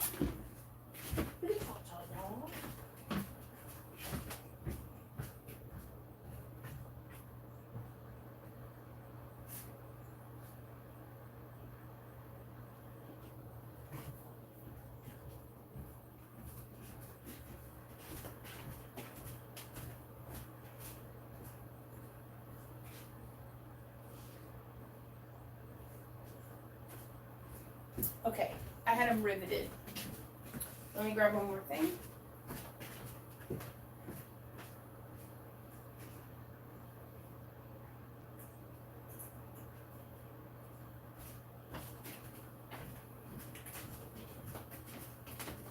Okay, so these are the bits and pieces. Yeah, it's actually one whole jumper. Like, not to be weird and flash you guys, but I'm gonna be weird and flash you guys. But these jumpers are like 20 bucks on Amazon. So it's like just straight, there's no waistband to bite into me or anything like that. And I love how flowy they are. The only problem is I have to get like nude to be able to go to the bathroom. Which, you know, I'll deal. First world problems, am I right?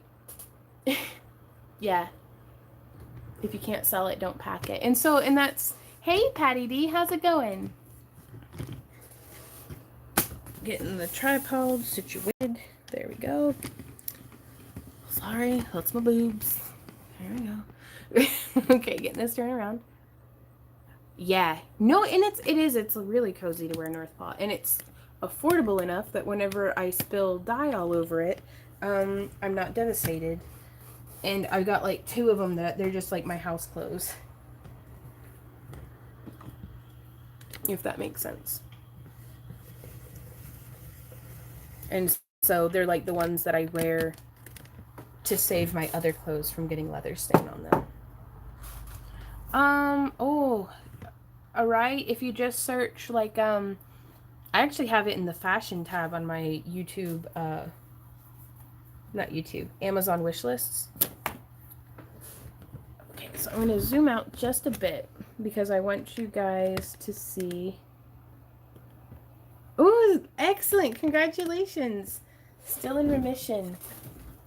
If that doesn't warrant a happy dance, nothing does.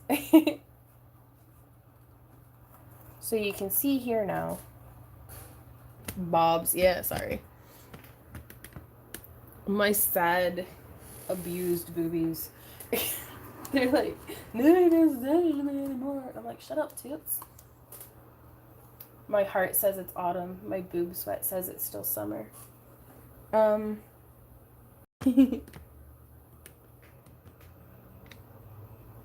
But yeah, so this is the stand. And the goal here now is to is this, now you can't see, it's quite tall, so just that's the top. Okay, Michelle, are you still in here?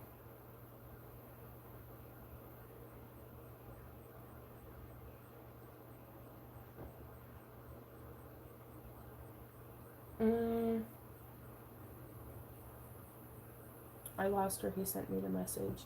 Oh, there it is.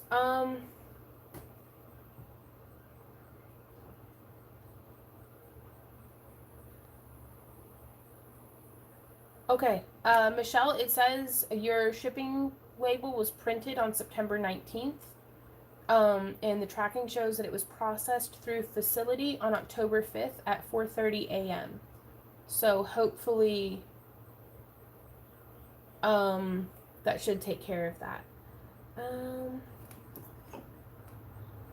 My husband asked me what I was doing. I was like, oiling my boots. He's like, you're oiling your boobs? Can I watch? Right? Stephanie. Wait, Randy's in here? Oh. It's getting colder. It's 34 degrees this morning. Goodness.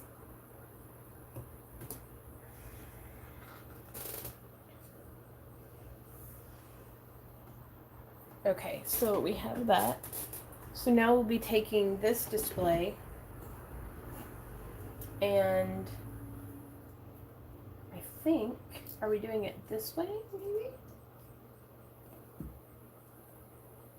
Yes. We're going to be attaching the leaf like this. So it's going to be riveted to the front here, which I think we may just do a snap. but that way it keeps it from falling over, in theory. But yeah, we'll see how that goes. So let's go ahead and get this pieced together.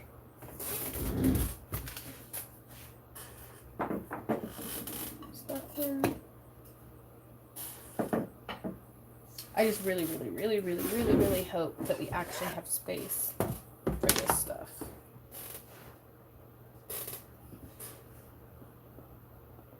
You were, Abby. It should have arrived. We've been having increasing difficulty with our international stuff. Like, a lot of it will get sent through, but then it gets returned because of, like, customs or something. Like, I don't know, it's just very frustrating for everyone involved, unfortunately. Okay.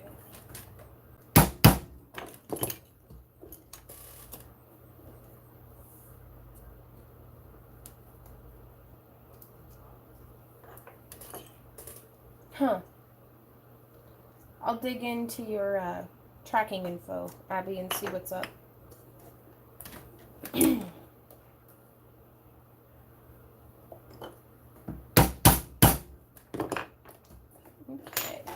So now let's see if we can rivet this. Oof. Yeah. Unfortunately.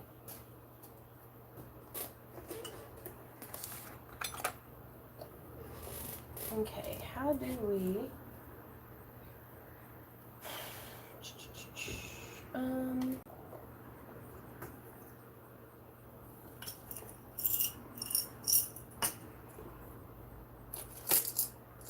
Okay.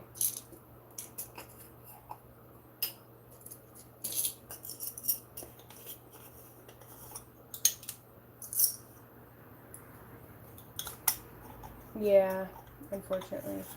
Oof. Neck warmers, right on. Yeah. No, it's, I always forget how hot summer is and how cold winter is, it seems.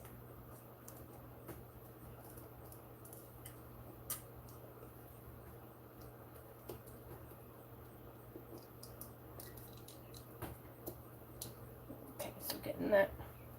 Now, I don't know if you guys can see, but I just put one of my little anvils in there. That way I have something hard to hammer against whenever we set the rivet.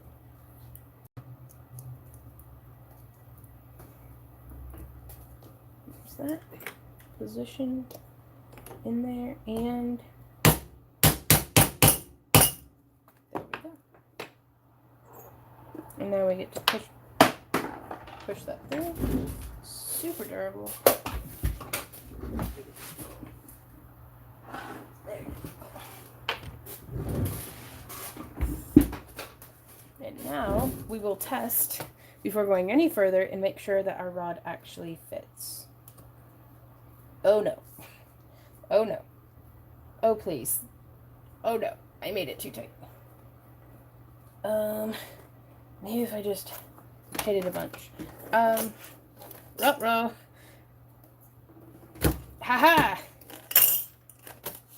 Nothing a little elbow grease can't figure out. But I love that as like the little top. Hard to hammer against. Nope, not gonna say it right. Jim. Yeah, winter hurts, rheumatoid arthritis. Yes, and fibromyalgia are no joke, for sure. That sounds rough.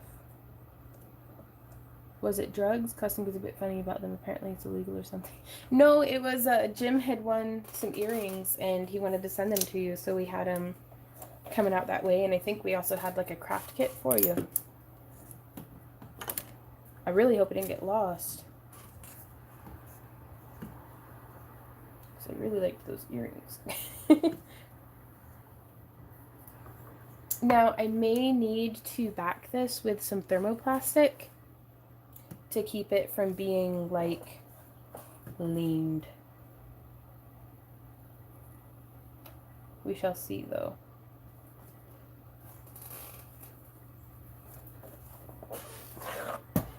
Here's this.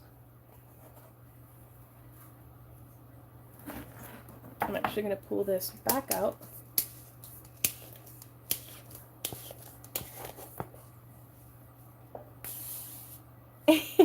Dang. To enjoy it, right?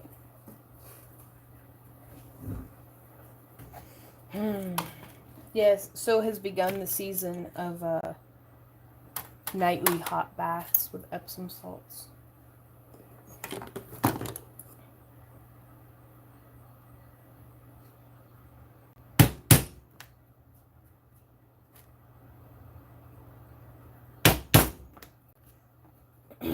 Okay, so I've punched the 2 holes.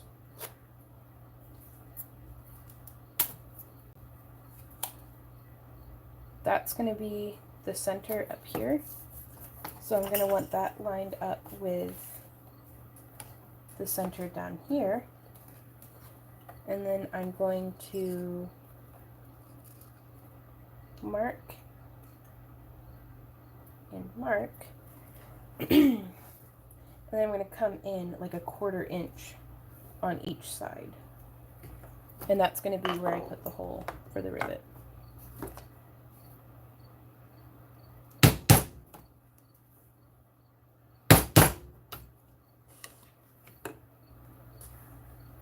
Yeah, I hope it's not less too heavy. It was very generous of Jim.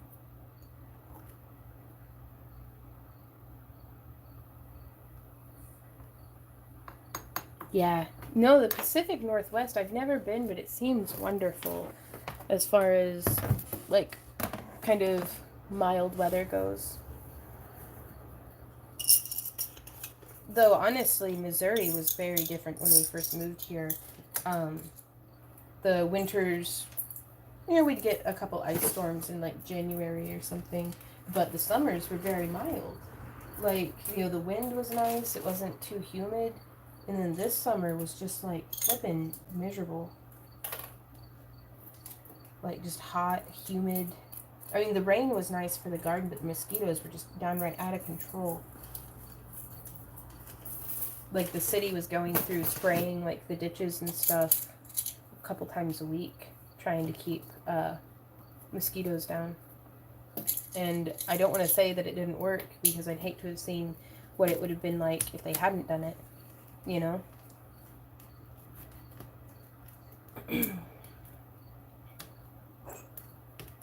Place in the rivet.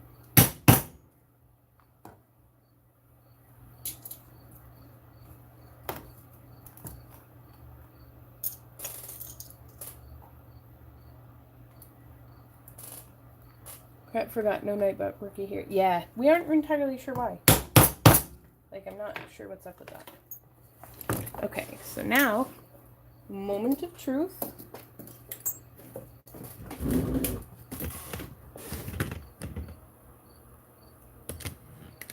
Let's get this zoomed out and figure out what is up with these displays, if this works or not.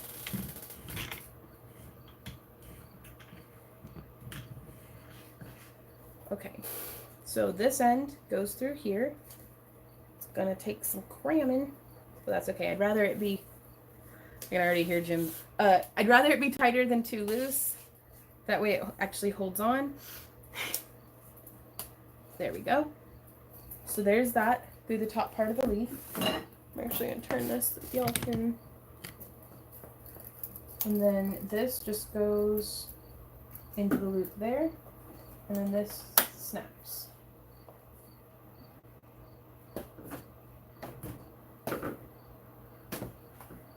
It's pretty stable. I feel like it could use a bit of backing or maybe just something stabilizing. This is a bit more wobbly than I wanted it to be. Though, honestly, once we have it binder clipped to the shelf, it might be just fine. Yeah, right? Oh,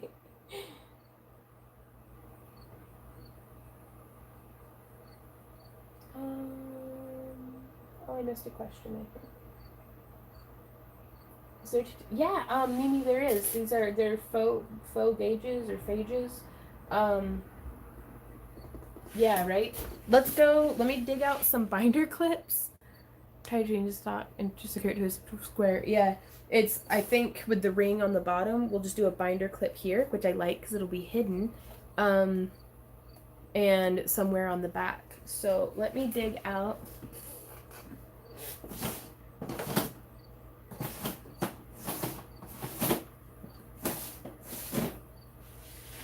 I don't know where I have any binder clips. Let's just go sit it on the display for now. But oh, I'm loving that top part. That makes me so happy. I just hope it works. Like, I have not, this is gonna be the first time that we do this, you guys. There's the train. Choo-choo. Honk goes the train. I'm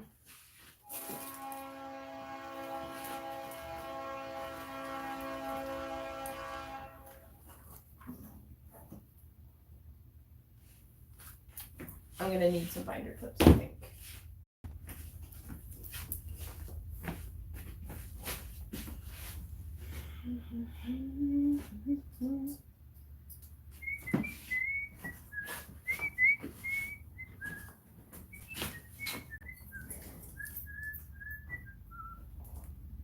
Because I don't want it to crowd the other one.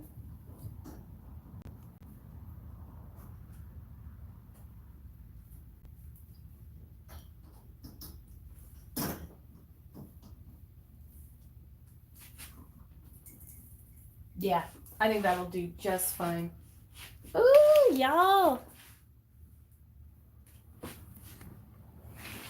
Right on. We're not buffering over here just yet, at least as far as I'm aware. It's still with us. Yeah, I really like that. Let's see how it looks with necklaces on it. I'm gonna take off the one that I'm wearing.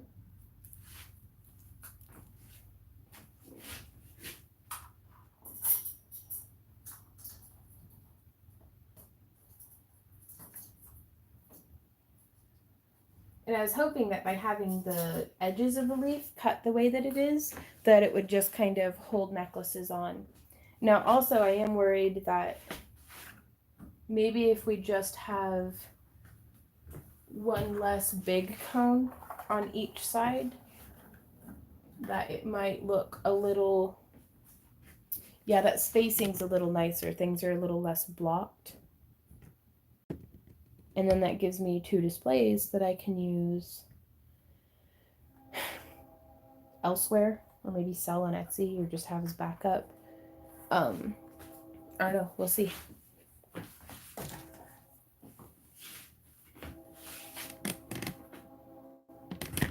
But yeah, I really like that. Let me dig out more necklaces.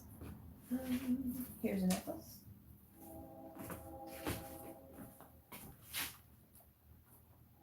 Because I wanted to be able to have something that we could display our chainmail necklaces on as well.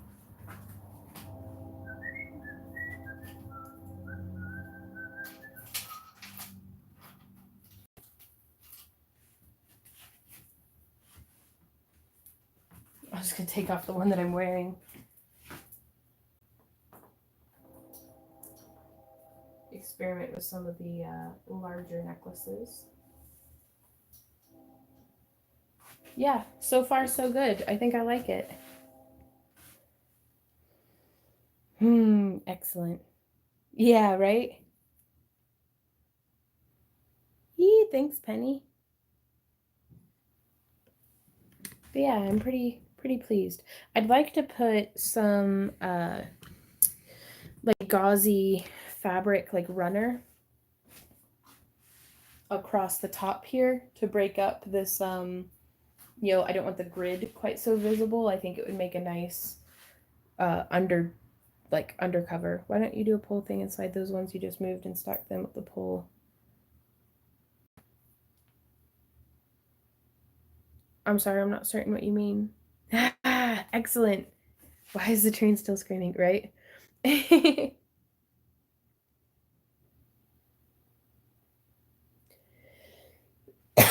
Excuse me. Okay, cool. So now farther out view.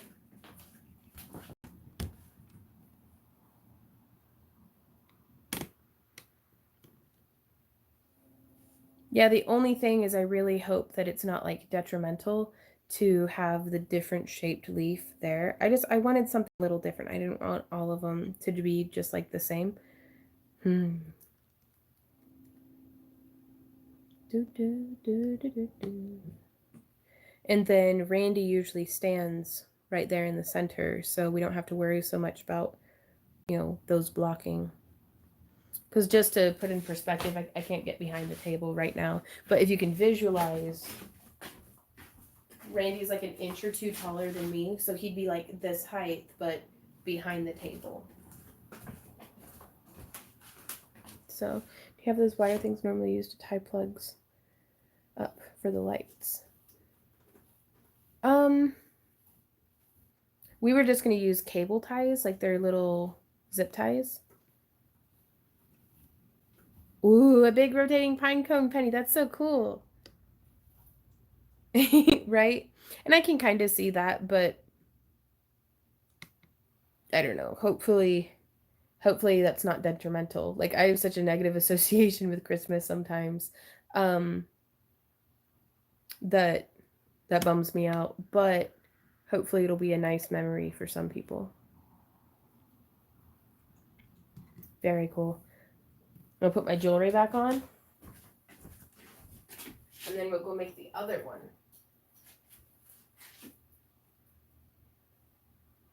Well, hey, Amber Kitty.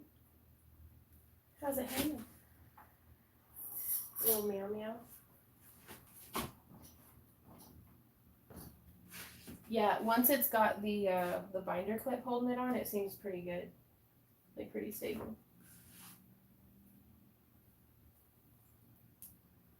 Oh, I'm getting hungry.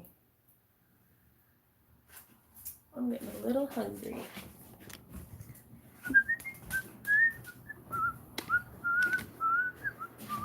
It's okay, Patty. I've got the whole rest of my life to make happy Christmas memories. It's just the rampant consumerism and commercialism that is pushed down people's throats for the Christmas holiday. That's what has made me not like Christmas as much. So the cable plug things are reusable for packing as they are just short pieces of wire that you twist to secure. Right on. I'll have to look into that. Yeah. Yeah. And it's I don't know, I don't like to see any religion be used to fuel commercialism.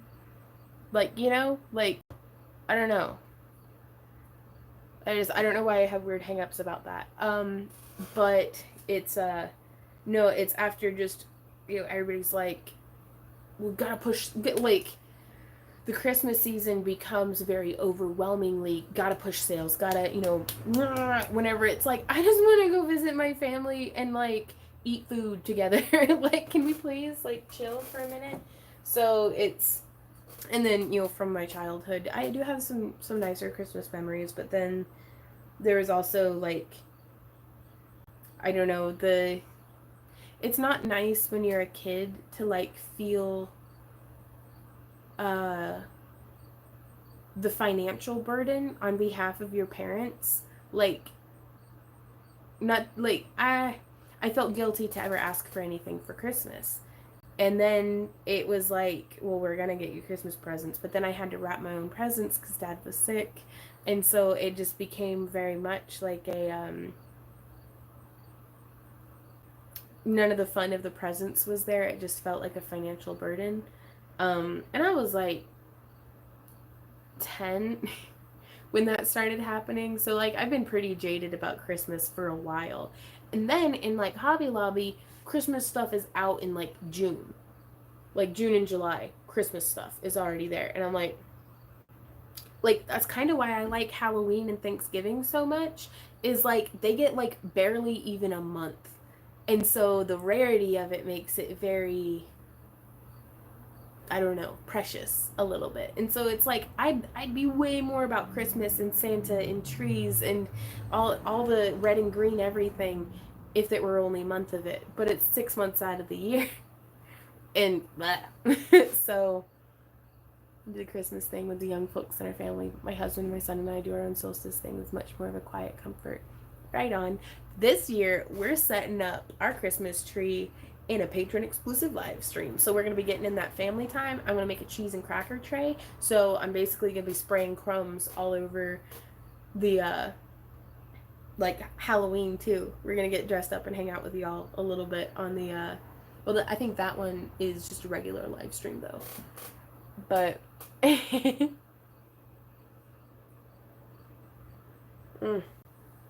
coffee's pretty good.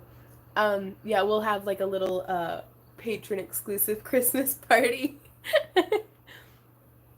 And I think somebody was asking about doing a Secret Santa over on Discord, which I think might be a lot of fun. 31st is a Thursday. Yeah, that's gonna be the Halloween live stream. I think that'll be a lot of fun. Okay, I'll whip this other one out real quick, hopefully. Get this turned so that y'all can see what is up. Man, I am like covered in these like lesions on my arms. Ouch.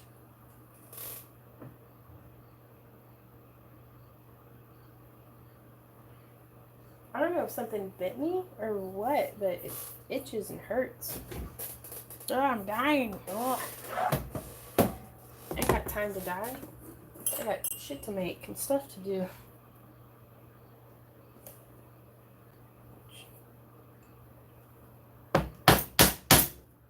Like, y'all know what I mean?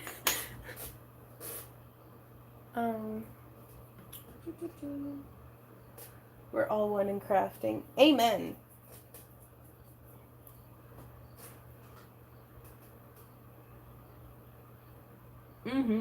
Yeah, that sounds amazing, Penny. Like, grade A, awesome.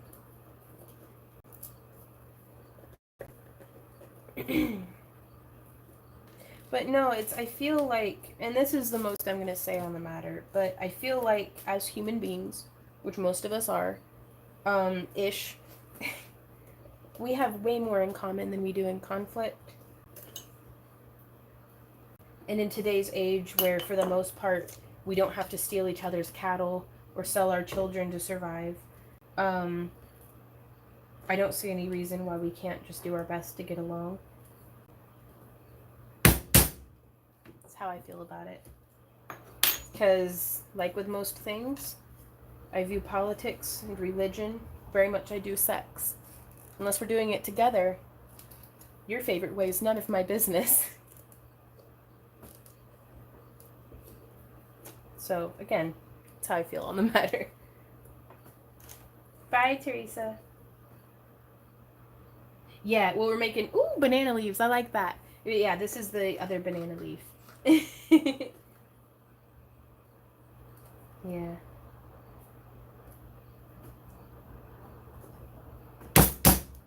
Well, I don't know. It's all in good fun, I think. Like, I feel like if it's not serving you to be the best version of yourself, and that you and the people in your family, or that you're doing it with, religion, politics, and whatnot, if it's not helping you to be the best version of yourself, then what's the point?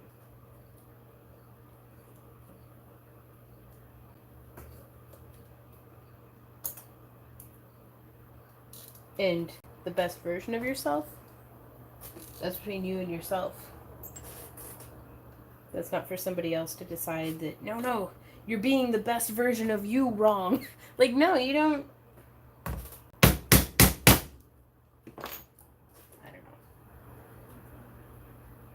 don't know. Yeah. Right? Well, it's the best thing that any of us can do is to tend our gardens and build our acts of random kindness. Yeah, it's like weed your own garden first kind of stuff. Because it's like, I don't have time to judge other people's shit. It's a hot mess. We're messy burritos up in here. You think I have time to be nosy into your life and be like, you're expressing gratitude wrong? No. We aren't doing it together. Your way is none of my business. Well, I mean, it's not, though. Like, heck. But I'll sit here and chat about it over coffee because that, like, if it's something that I haven't heard of before and I'm like, this is kind of weird, I'm kind of into it. Like, no, okay, the messy burrito thing. Y'all are going to hear me talk about this, like, say I'm a messy burrito a lot, and I want y'all to know, ooch, that is just, something bit me. I'll let you know what I'm on about. Are any of you familiar with the musical comedian Bo Burnham?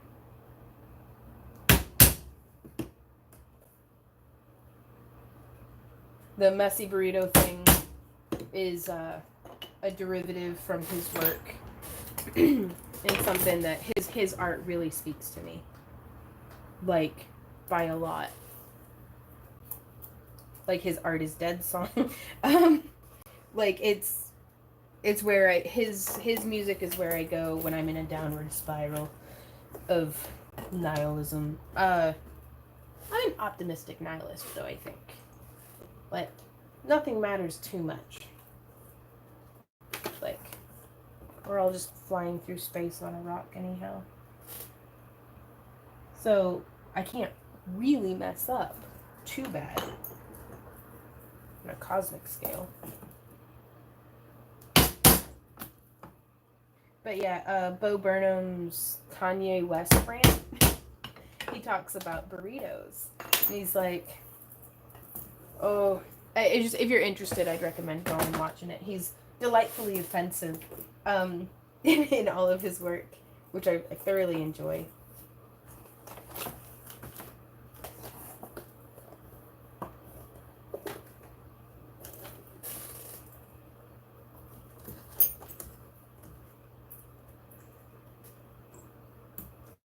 Almost done with almost the last display. The other ones after this, I think, just need clamped to the thingy.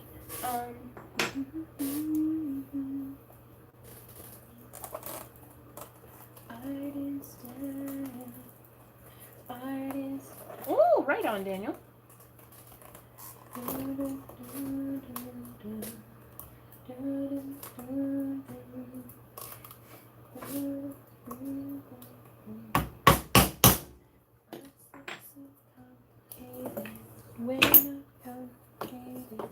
I can explain it pretty easily. Have you ever been to a birthday party for children, and one of the children won't stop screaming, 'cause they're just a little attention attractor, and one day grows up to be an artist or actor? Never wonder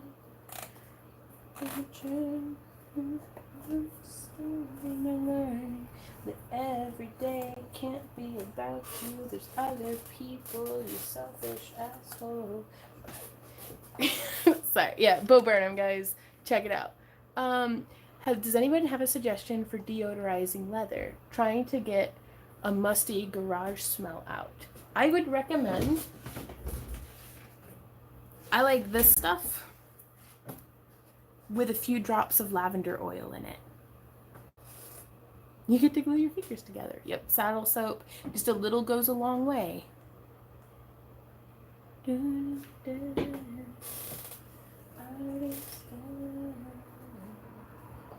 Oh no. Uh-oh. I did it off center. Oops. Which, if I put a snap right there, problem solved. So that's what we'll do.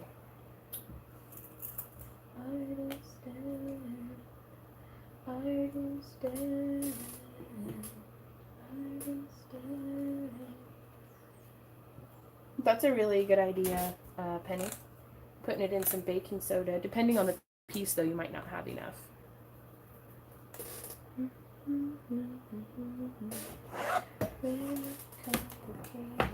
I can't explain it.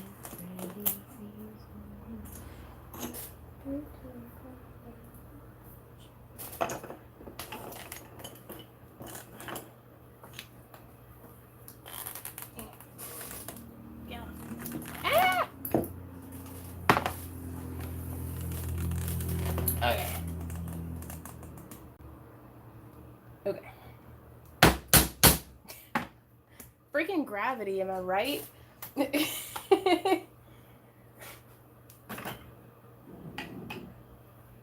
Ooh, a Costco-sized bag. Yeah, the big boys. Ugh, everything's so cumbersome and my wrists are weak.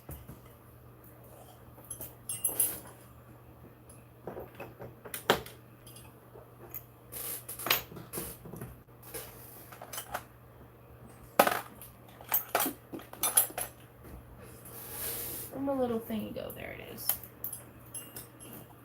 Oh, good gracious. Okay. It's like all at once my hands and brain stopped working together. Okay. Let's see if we can do one more. One more time. Okay, all right. One more time. Oh, I'm gonna whack the crap out of you, you stinky thing. I hate you.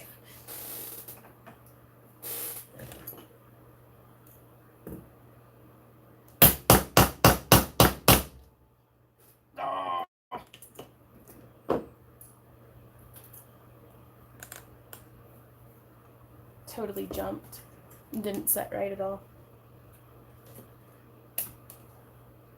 You are my last snap. And you're a butthole. That's what you are. You're a straight up butthole.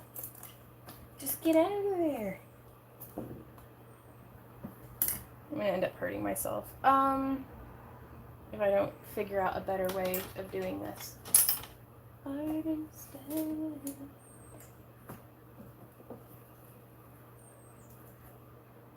Oh, man, that's in there, though.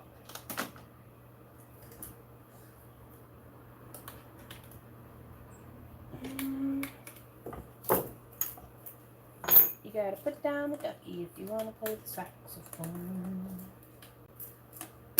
There we are. Okay. Once again, let us try this one more time.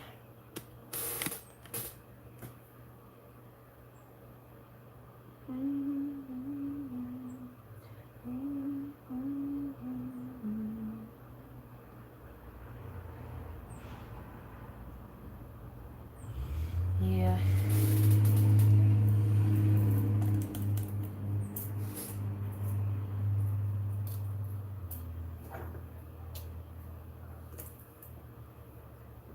Okay, here we go. Yeah, we did it. It's in there. Okay. Me hoy hoy hoy.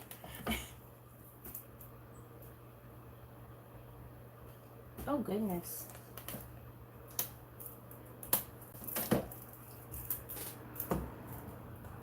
Except for it's super lopsided, but I don't think that'll be as bad whenever we're on the display thing. Let's go put it on the display thing. Oh, these are giving me a heck of a time. I tell you guys what. Banana leaf. Doop, doop, doop, doop. We're gonna set this here. Kick the leg of the tripod out. There we go. And right there. And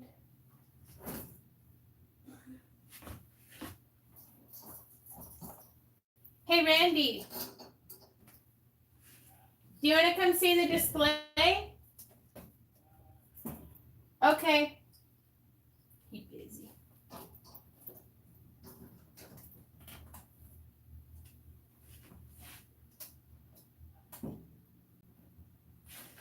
I'll probably use 2 on that one since it's a little like rocky. But yeah, there's our display, you guys. Well, that was a long time coming. Like, it's been sitting set up in our living room for like a solid month. I am pretty pleased with that.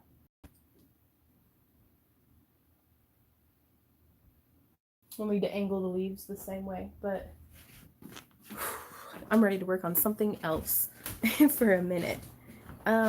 So we will come sit over here. Are y'all ready for a snack or something?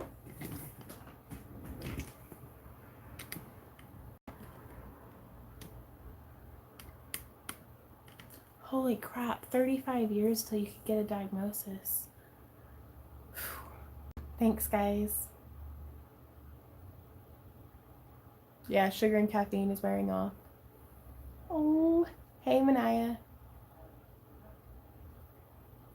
Yeah, 8 out of 10. Yeah. I'm gonna make some toasted cinnamon swirl bread. Like brown sugar cinnamon swirl bread with some whipped cream, or whipped cream cheese on it. So let's go do that. Because I'm hungry. But I'm hungry for something sweet. A roast in the crock pot that I need to get heating back up. Yeah, just my messy kitchen. Like, yeah, this, every time it rains, the ceiling leaks. Like, we really need to get this together.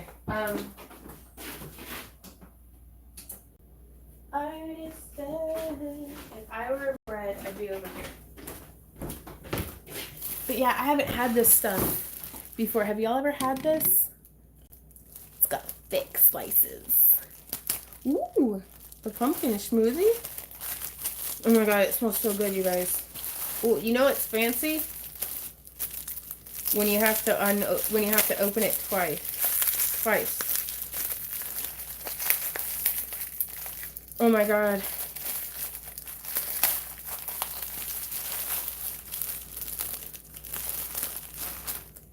Look at the swirl in that. That's perfect.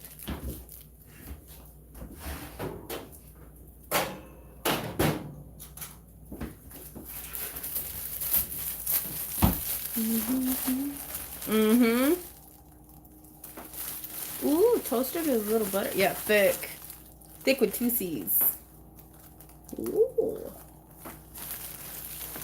And 1 slice is only 110 calories. That's alright. It's a treat. Ooh, speaking of treats. Have y'all had these before? They're actually quite tasty. Like, they're pretty tasty. I'm gonna go eat some while we sit here and hang out. Drooling on the iPad, right? I'm having it with the cream cheese. Well, considering I could have, like... You're right, 110 isn't bad, but it's straight sugar and carbs. But gotta treat myself a little, because otherwise I just go right off the tracks. I need to do dishes, but I'm not gonna do that in the live stream. Hello, whipped crunches. I think I'm gonna saute some mushrooms for the roast later. Maybe that's later today, though. That'll be after the live stream. So, but yeah, brand new thing of whipped cream cheese.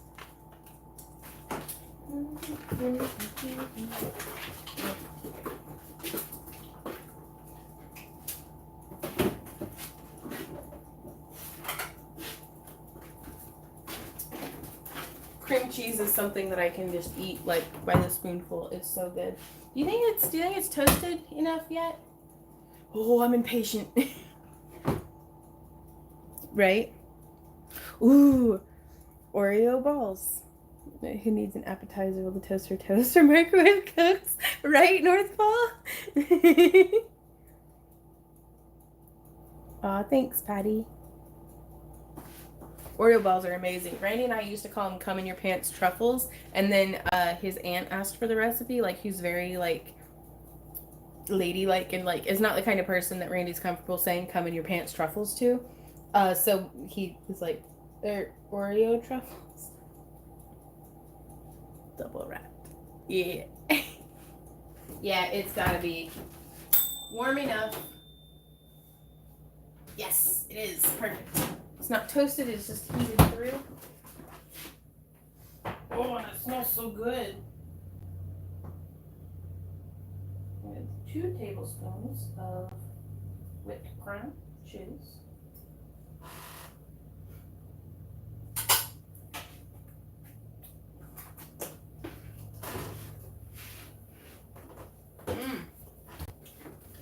Oh god, bread's amazing. Okay, back to the craft room. I'm more or less done with the displays now.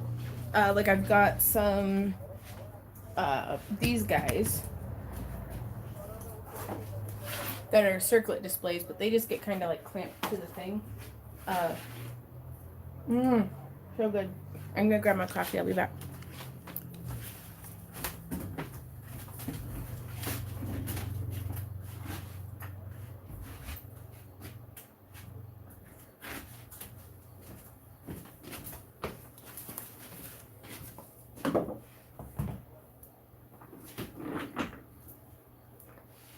Okay. I got some on my face, sorry. What were we? Oh, I need to put some thermoplastic on the back of those displays. It's so like chewy. Fried Oreos? Sarah, what? Tell me more.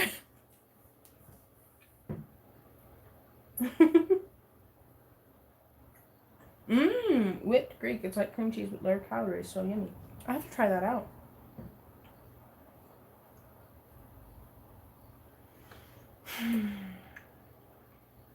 So I just like, I absolutely love everything about food. I love the flavor. I love the like the chewing, like the mouthfeel, I guess it's called. I love like just every single thing about eating. I'm like, oh my god, this is the best thing ever. Like, it is good stuff.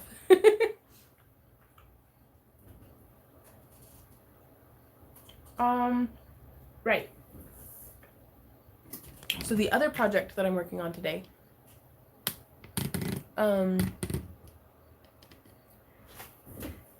is this centerpiece for a necklace for, what's it called? The Queen of the Damned costume that I'm making for a client.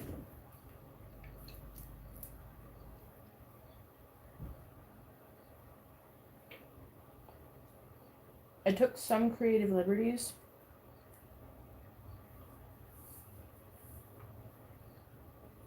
But for the most part, I'm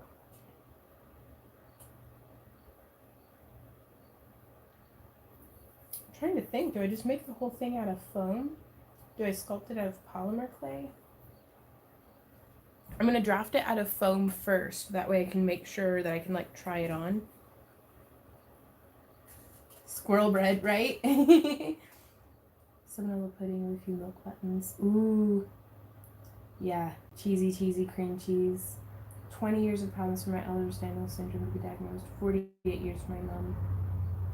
Oh, jeez. Right? Like, I hurt for you guys that you're in pain and that you have this illness that you're dealing with, but I'm kind of really glad that y'all found each other, because I know that having a support network of just other people experiencing that suffering also, but like just to empathize with your pain and that you're not bearing it alone. Pudding is amazing, basically. Let me grab some foam and we can start cutting this stuff out.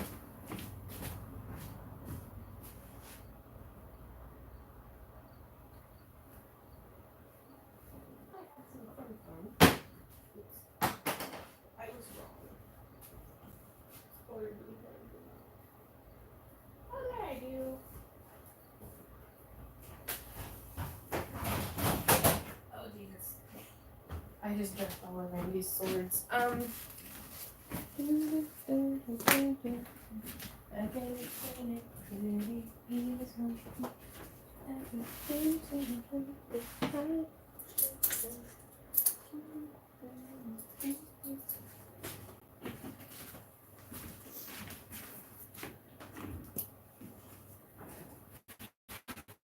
Okay.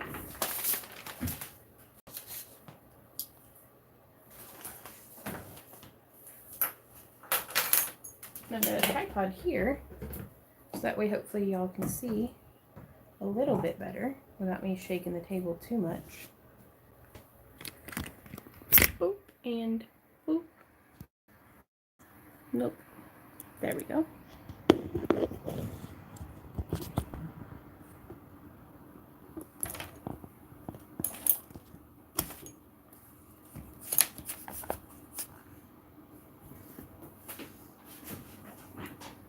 Okay, I've got to check something just a moment.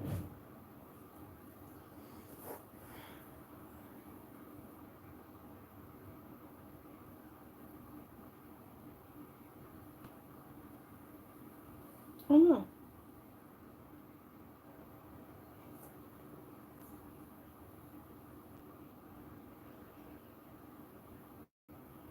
Michelle Parkinson, are you in here?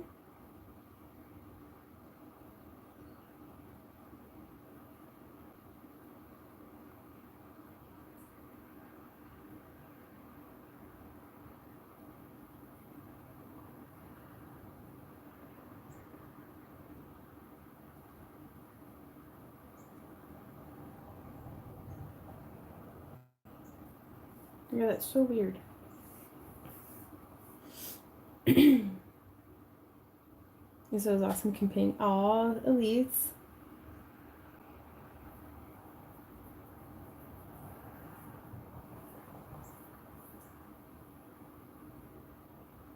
Ooh.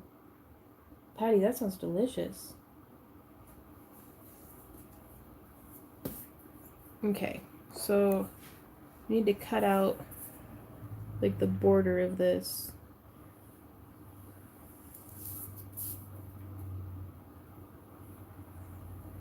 So I can trace it on the phone.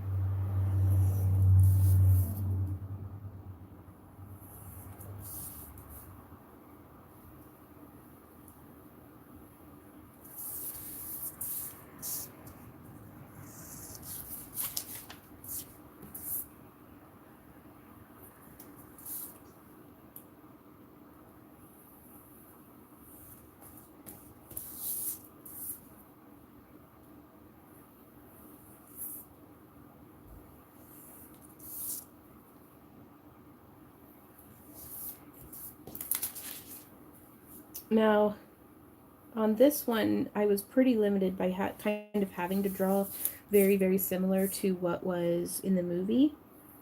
Which, I'm not gonna lie, it's like if I had designed it, I would have done some things a little bit differently just because they, based on my own skill set and visual preferences and things like that. But I'm really excited for the opportunity to kind of work outside of my regular comfort zone on this one. Though there were a few instances where I did take artistic liberty to be like, no, I'm just doing that different. Oh no. So, while I'm absently cutting out some paper and stuff, do y'all have any questions? It's a nice little ask me anything session.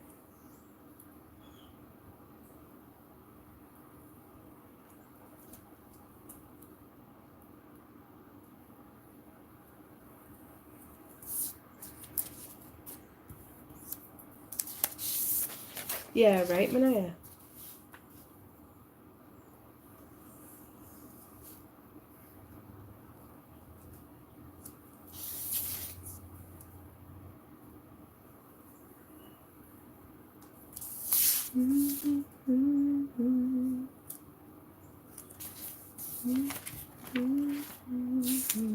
Hashtag recording. I'm going to save all this graph paper.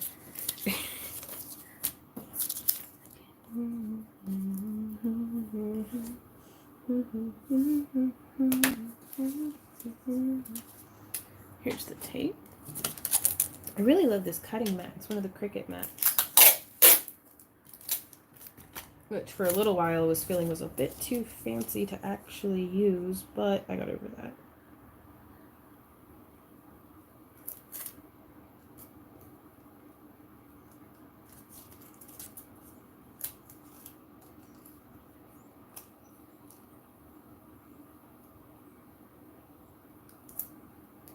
There we go. Take those two pieces together. Right, the light. Cool. So there's the little shape, and now, just because I need a mirror. Right, Penny? She says, my question is, why aren't we just doing this daily? Haha, craft day. It's, I don't know, I'm an extroverted introvert, and as much as these live streams recharge me, sometimes I need to just be silent, give my throat a break from talking. Yeah, I think this will be pretty decent size. Though I don't know, because the lady that I'm making this for is quite petite, and I don't want it to completely overpower her, like, situation.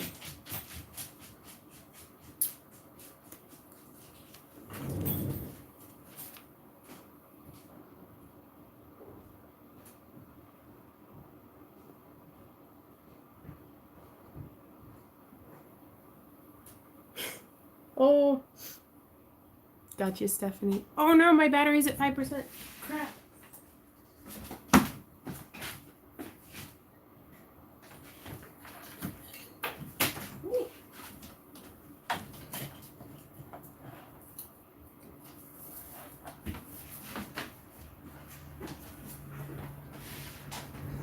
Oh. The cord won't reach. Okay. It had dipped down to 4%. An ambivert. So now, oh, I've got my phone hiding in my plant. Ooh, right on, Christy. Put a bunch of stuff in your Etsy. If you check that out, I'd be very grateful. Right on. Yeah, get to the charger. What is your Etsy store name? Yeah, like anything. If it's too personal, I'll let you guys know. I think I follow you on Etsy, Christy, but it would help me out if you could let me know what your Etsy shop name is. So you hiding in my bushes. Sorry. I don't know why I'm like this. Where in the heck is Etsy? Do I not have that? I'll just search it. Right, Penny? I'm waiting on Christy's shop name so I can... Oh, did you, Manaya? Let me see. Sometimes I miss them. Okay, advice please. I got my business cards in today and I've forgotten to include a tiny URL with my QR code. I have an email address on it. Should I reorder with the URL added? I would use up those cards and then next batch put on the stuff. The actual amount of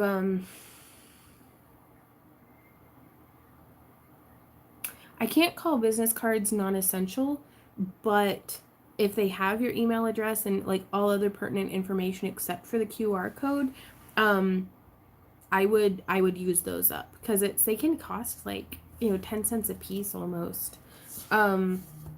Or you could reorder them and still use the ones that you ordered for whenever you do like online shipments or whenever you're handing somebody a business card who has bought something, like if that makes sense, and save the ones with the QR code for people who want to come and buy later. But honest to goodness, I've never once used a QR code like of anything anybody's ever given me, but that's just me. And I don't even like, do you like hit your phone onto it? I don't know. Christy G's Art Jewelry. Okay.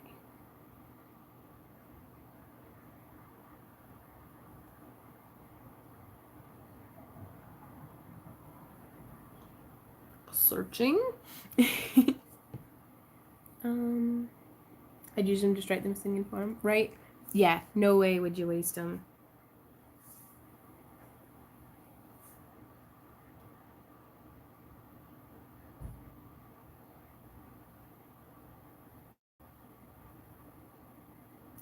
I think, ooh.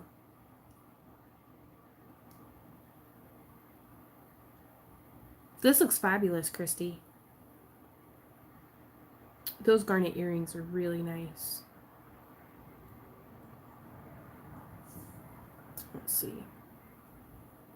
Right on. Really good price points. Like, very good price points, actually. The only critique that I can think to give would be to, and it could just be the way that I'm looking at it, but to offer multiple views of, is it charging? I plugged you into charger. Okay, it's charging. I know you've got a low battery phone, but whenever you're selling something, yeah, right? It's really nice to be able to see maybe it on your hand for size reference or on like a piece of a grid so that they can, see. Because as jewelry artists, we can kind of look at something and figure out like, okay, based off of the chain, it looks about this big, but not everybody who buys jewelry is a jewelry artist. So having it like a picture of it on your hand, a picture of what the back side looks like, maybe a picture from like a lower down side angle. That way they can see the thickness. Because, and this is going to sound kind of harsh, but online selling is amazing until it's not. Because you'll get that one person out of like 100 or 1,000 who's just an asshat. And they'll be like, it's like they're looking for something to be upset about. And oh, hey puppies. And I'm gonna grab a pendant and show you a couple of different angles. Let's just pretend like I live in a house full of jewelry and I can't find any. Yeah, I'll be right back. Okay, actually, I'm wearing some.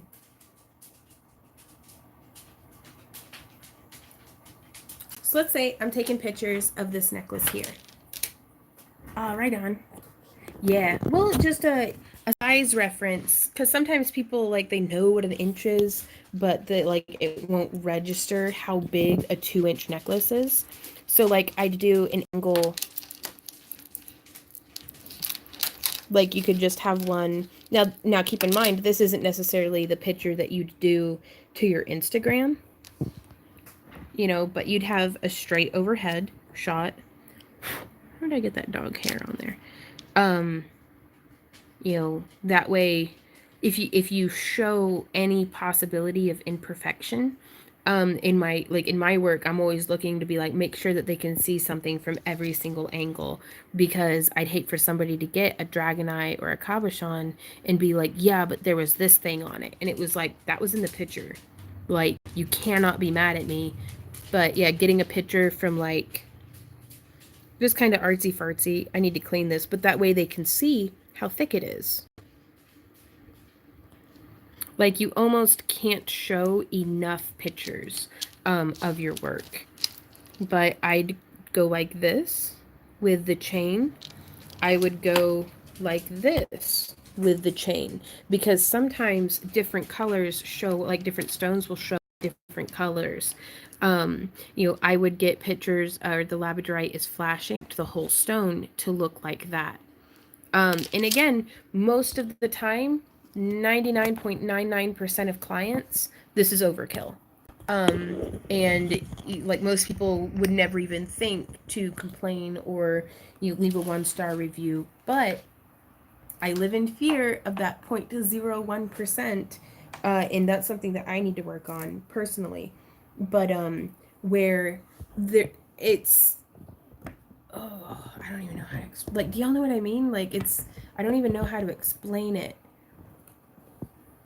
Yeah, well, it's things that are very obvious to you or I as jewelry makers. Somebody who just wants a pretty necklace might have never occurred to them. They could be very particular. They might have very sensitive skin or very specific style preferences. And ooh, that'll be cool, Christy. Yeah, it's always a good idea to get permission, because sometimes if it's like a present or something, they don't want somebody getting their surprise ruined.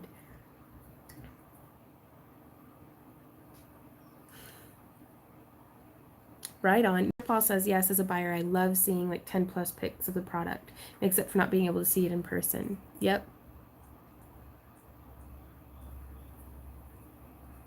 Mm-hmm. But yeah, it's, honestly, I've only had like 10 assholes in the entirety of my career, but I remember each of them, and I wish that they didn't stand so prevalent in my mind. Yeah, yeah, 100%, Daniel. It's that 0.01% that can ruin your day by being an asshat. Yeah. Yeah, you could have the weight. Very cool.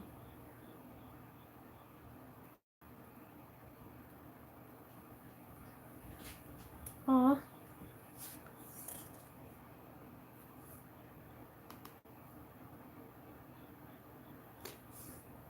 I don't know if that's for Michelle.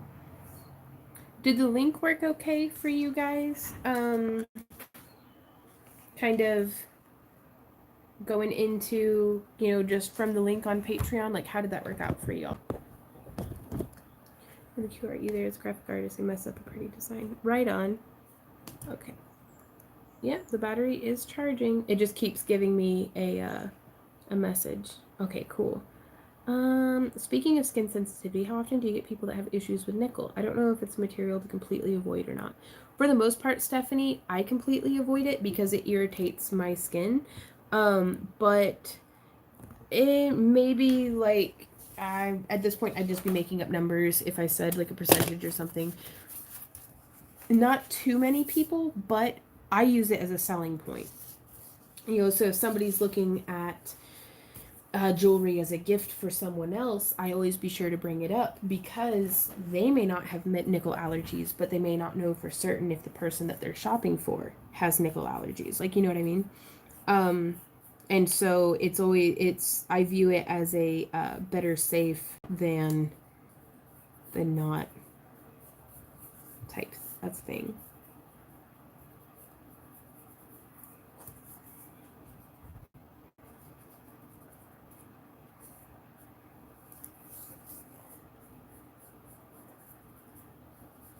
So I'm just tracing the outline.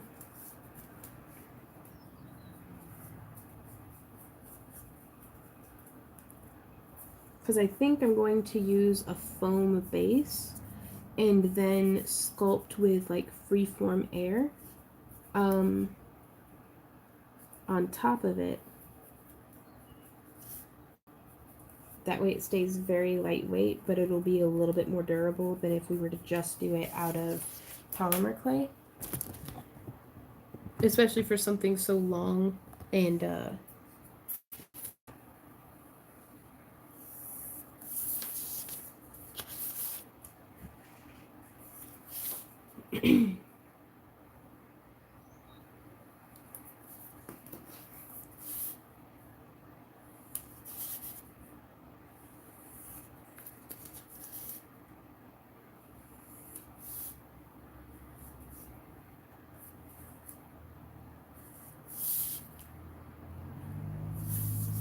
sorry, I don't mean for my hand to get in the way.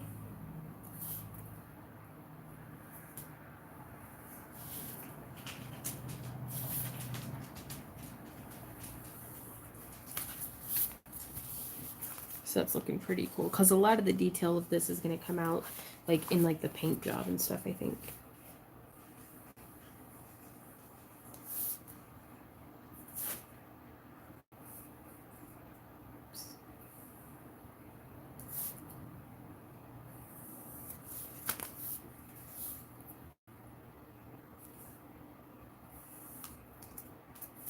But yeah, this right here, with very little bit of talking, this is actually how I function most of the time whenever I'm just sitting around crafting. Like, I'm actually pretty quiet. So it doesn't make for...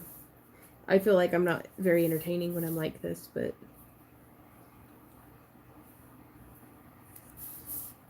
There we go. Maybe a little bit deeper on that side.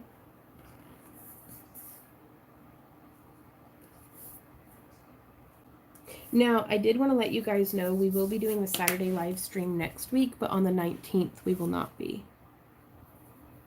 Yeah, the swivel knife is for leather. It kind of just, I just wanted something to just cut out the foam. Though honestly, you can use craft knives just as easily on leather too. Okay, catching up on questions and comments. Yeah, right, Christy?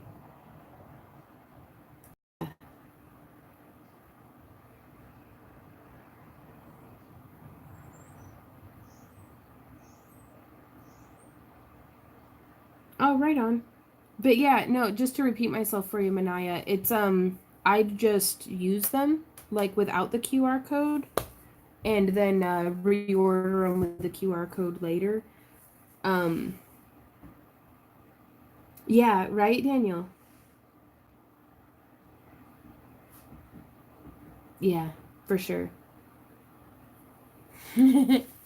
Well, I like crafting and hanging out with y'all, so I appreciate y'all hanging out here with me. And guys, don't tell the client this, but I cannot unsee just a big decorative penis. Like, cannot unsee it. So,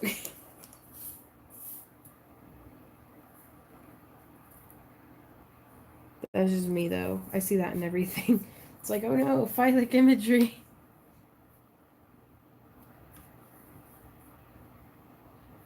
Ah, right. That's a really good idea to do the QR code to your link tree.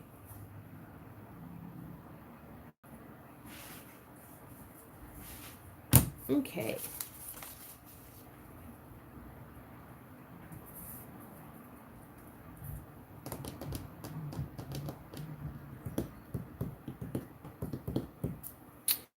So I was kind of thinking that would almost be cheating to just make this in Inkscape.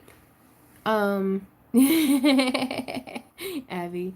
Yeah, fancy phyllis. To just put this into Inkscape and then have it cut out of like a corkboard and foam and not corkboard, thermoplastic, and just have the Cricut cut it out because there's a lot of very particularly sized stuff here. But I also just kind of need to get it made and done. If I had a laser etcher or a 3D printer, this would be the easiest project. Because you just draw it, put it in Inkscape. Okay.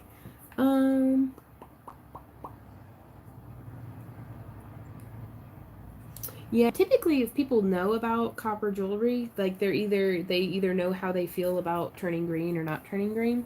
But that is, I work a lot with Parawire because, I trust their products. But then also using just some UV resin on the backs of your pieces or an indoor-outdoor Mod Podge can really help. Or you could use like Renaissance wax or something.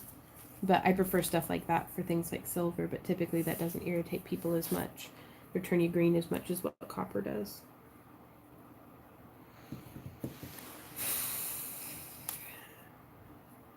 This project makes my brain a little exhausted. Not gonna lie.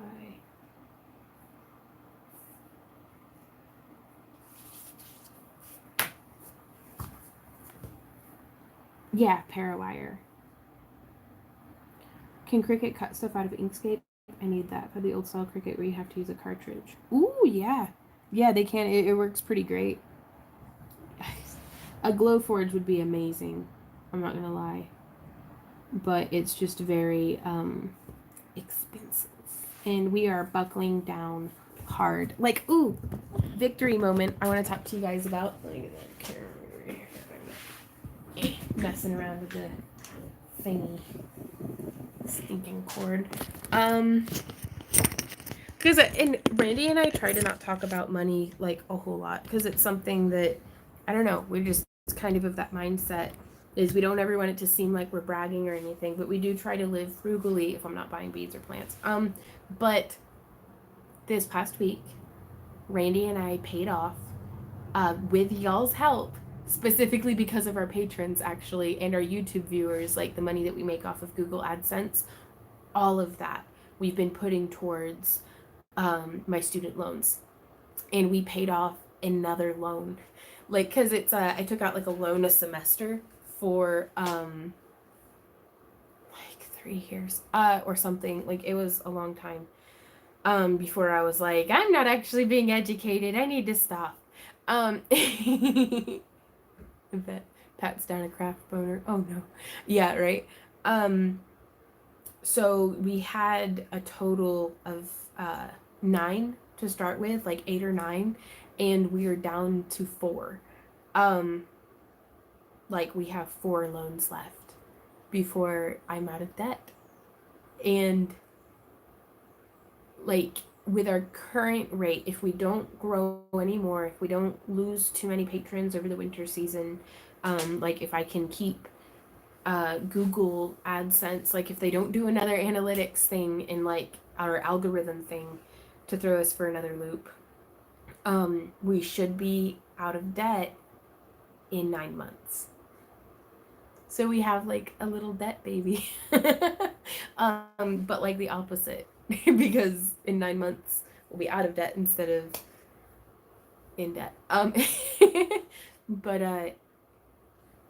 and I'm still trying to process that, like a lot, like yeah, because it's, y'all, I owed 42,000 in student loans because of the interest that grew. Yeah, the debt absorption. Daniel. And it's, I feel like once this, I'm scared. I'm not gonna lie. I'm like genuinely afraid because I've never, as an adult, not been in debt. I've never, like it's kind of like Randy went through this, like probably it was last winter, because we were able to pay our bills, we were able to get groceries, and he was just looking around, and for like a week and a half he was like low-key freaking out, which for Randy is like crazy because he is very, very mild and steady and even, just as a person. But he kept being very stressed about the fridge is gonna break, the dryer is gonna break, I just know it, like the van's gonna break. And I'm right there with him, that it's like we're standing on, like looking around being like, when's the rug gonna get pulled out from under us, when is the shit gonna hit the fan again? So we are saving every penny that we can, like, and that's why a lot of stuff around the house, because this isn't our house, like I just live in it. Oh, congratulations, Delight. Yeah, and that's the thing, Manaya, is that it's every time we get close to being out of debt, something happens, and it's like we had been paying the loan and like making like the monthly payments and everything, and waiting for the other shoe to drop. Exactly. Pay that debt off, put the same amount of money into savings afterwards. It'll help with things. And that's our plan, is to okay, we're out of debt, save, save, save, save, save, save. Like just every penny that we can, because I think I'm gonna make YouTube videos forever. Holy crap, Sarah, really? Oh my god, that's amazing. Ooh, we're gonna have to have, like, we'll digitally clink drinks whenever you get your loan paid off, because that's gonna be phenomenal.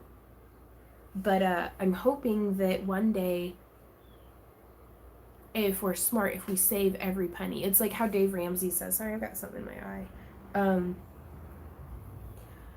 eye. Dave Ramsey's like, live like no one else so you can live like no one else. And it's like, when I was a kid, I thought I was gonna be poor forever. Like I was just like, and not even that, I thought I was gonna be broke forever, because I didn't feel, okay, that's a lie, I felt poor, like, and I knew that that was just more, you don't have to have money to be wealthy, like emotionally and spiritually, or give like no one else. Yeah, and that's the goal, is we're hoping to be able to put on Craft Along Con in 2021,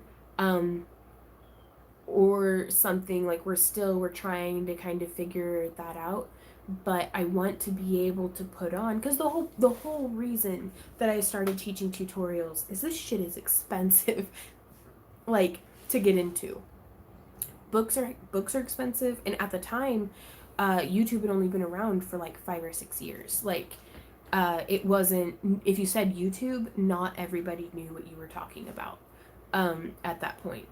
And certainly nobody took you seriously if you were like, I want to be a YouTuber. Like they're like, what? It's like if 15 years ago somebody was like, I'm going to be an Instagram influencer. They'd be like, what the fuck is an Instagram influencer? And there's people who make like bank just being pretty and taking pictures and being very good at marketing and all of those other things that that you have to be good at to do that successfully. But it's like we wanted to make available to people things that, that if you don't have the $300 to be able to take a wire wrapping class from somebody, like that you can still get into it, that you can start doing these things, and that you can pull yourself up by your bootstraps. And if you don't have any bootstraps, we will teach you to make bootstraps so that you can pull yourself up and get yourself out of,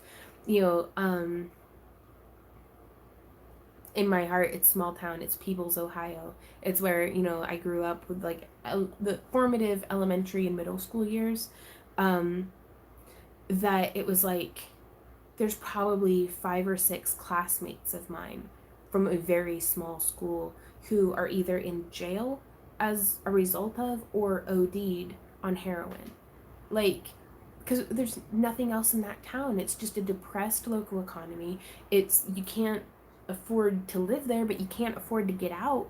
Like, but nowadays they've got the internet. There's a public library.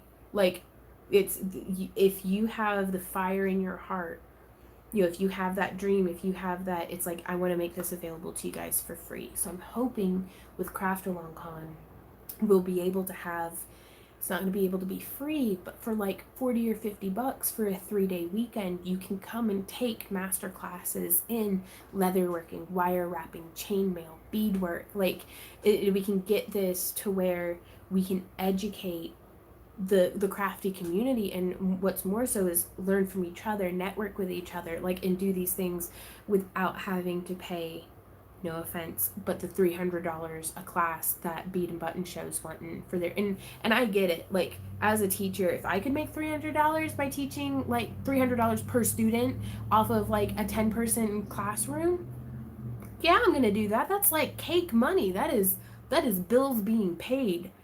But not everybody has that, like, and so I want to make it like accessible to everybody somehow. I don't know. So I'm trying to find a balance, so that I'm hoping that the goal one day is to be able to just go around and travel and teach people, and like, I don't know. But the only way I've been able to find that to where you as the viewer don't have to pay is through YouTube. Currently, but we'll see how that works. Oh my god. But yeah, so that's, hopefully we'll have that for Craft Along Con. An okay football team and straw hats. Right on, Daniel. Cake, right? Dragon Jam says, I got my part-time job at the bead shop to support my jewelry hobby. My paycheck there goes towards this hobby. I'm hoping to make some money off of it soon. Right on. And also it's perfectly okay to do something and not monetize it too, by the way. Like, I need reminded of that sometimes, that it's like, not everything that I enjoy has to be something that makes a profit. That doesn't make it less successful or less valid, or like, you know what I mean? So there's that. God, that thing looks so much like a penis. Like if I were a Mayan artist carving onto a temple wall, this is what I would draw or chisel for the big epic schlong of like Texacotl or whatever. I'm just butchered. Oh, that was culturally disrespectful. Oh, I guess, like, right? But I need to be able to go out and be, a nomadic traveling teacher, crafter, critter. I've got to keep my fort locked down at home, and to do that in the world we live in the game that's played, you gotta have money. So I'm hustling, excuse me.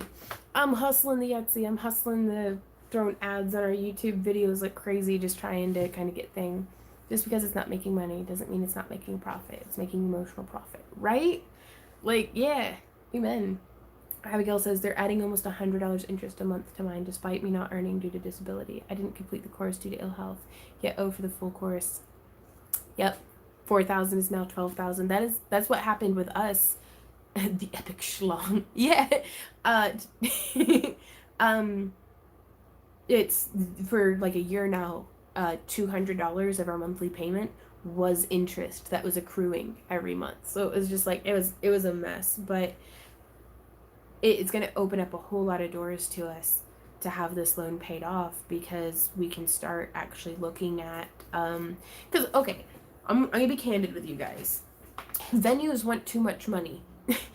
Whenever we were looking at a venue for Craft Along Con and they told us $36,000 for a weekend, I was like, Mick, what? That is so much money. Like, now I don't have a good concept of how much land or buildings cost, but I feel like I could get something for $36,000 other than renting a venue for a weekend.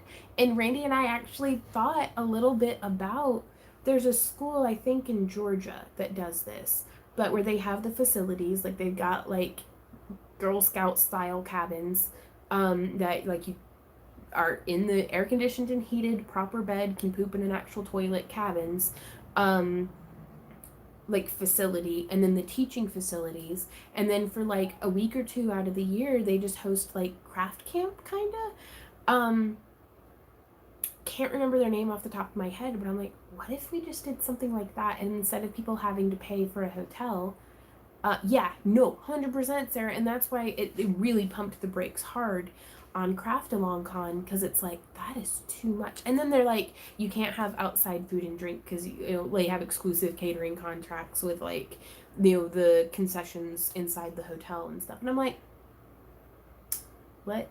Like, and I don't know how much of it is me being limited by my own ignorance and inexperience, but I got the dream in my head that what if y'all just came out to our compound, uh, and like had a little bit of like a resort style vacation where we can sit around a fire and roast marshmallows in the evening whenever the classes are done, and we can, like we can plan it, and if there's an airport nearby we can shuttle people in and like just have a little bit more control and say in what is going on, like so kind of have our own event center for our own event, and like studio class workspace where for a week or two out of the year, or once every 4 weekend, or yeah, once every 4 months, host Craft Along Con out of our little hippie compound,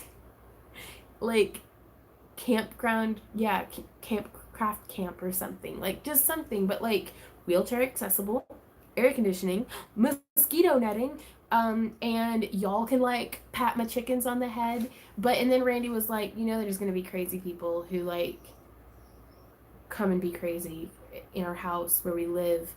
And I was like, technically it's our property and we can shoot people. So we'll have to make sure it's in one of those states where we can shoot you if you're being belligerent. So we weren't actually going to shoot any. I won't, Randy will. But yeah, no, and so because for $36,000, that it, not for a weekend, not at some hotel where like y'all are, because for y'all to stay, it was going to be like 100 something a night. And I'm like, this is too much. This is too much. So it's shifting the dream. Now we may still have craft along type events. Idaho is your state. Maybe. Yeah, hippie compound craft along con, but I think it'd be really cool, and it'd be really nice to not have to get a house sitter to be able to have craft along con. And to just have everything directly at hand, to have it in the compound where the live streams happen. So we'll have to see how that goes. That may be 20 years from now. I don't know. But we want to save our money as much as we can. We're already looking at price on like property and stuff. Yeah, 170 a night to get a hotel is on the lower end of hotel tickets. Yeah, we were working with the venue, and they had gotten it down to 110 a night with breakfast included and free parking. But still, that's so expensive. It's like, you can lose the body, toss the, holy crap, Jim. No, that's a little intense. So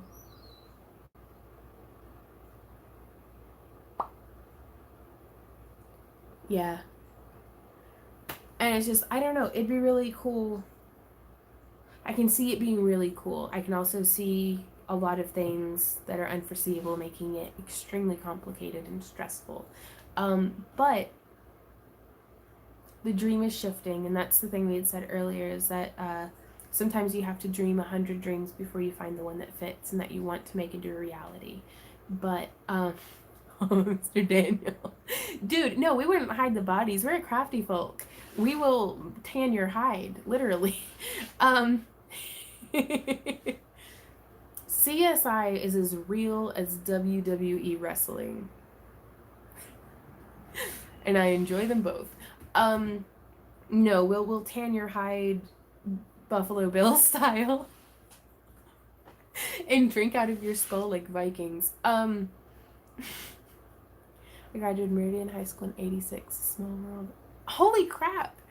Y'all just finding each other. But yeah, so those are some of the different ideas. Yeah, make scarecrows out of you. Put your head on a pike to warn the other crazies. Be like, don't get crazy over here. Save that crazy hamster for when you get home. Rope my ankles and call me doggy.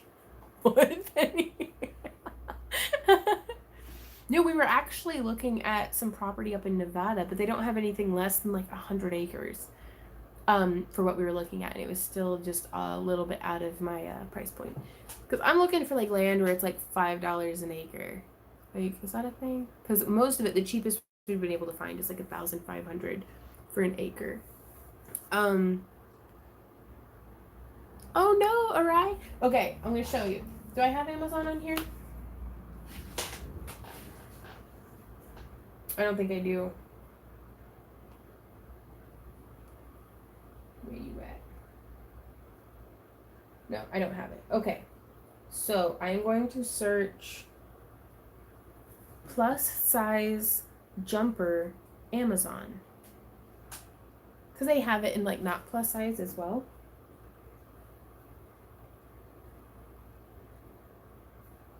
How do I...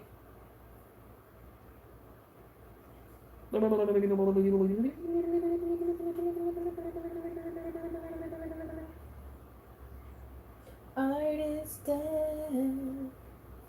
Oh, actually, let's see. So this is the video that we're watching, right? So there should be where you can click right here, if you can see, and it does a drop down. And it has amazon.com/shop/Yvonne007 for the most used tools and materials. If you click that, and then so you're here, right? And you can scroll down past all the silly stuff. Down. There's this one that says fashion, and you'll click that. And it is, holy crap, they're not in there. Why are they not in there? I'll add it to that tab after the live stream. But yeah, those are some different like clothes that I recommend. I don't know. So let's see. Maybe it's in Artist Dead. Artist Dead. I can't explain it pretty easily. Never been to a birthday party. Yeah, I have no idea how to find it.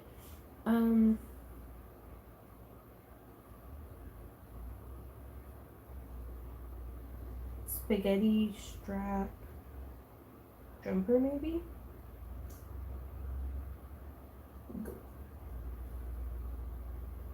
There it is.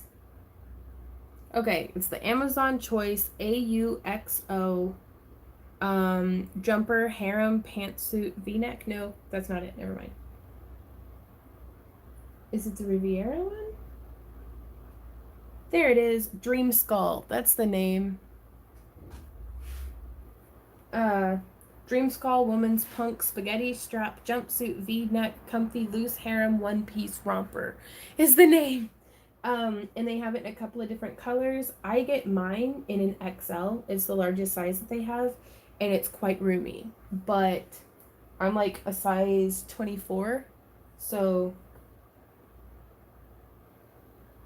yeah, that's same as I'm wearing.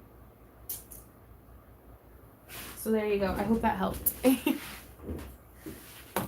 Okay.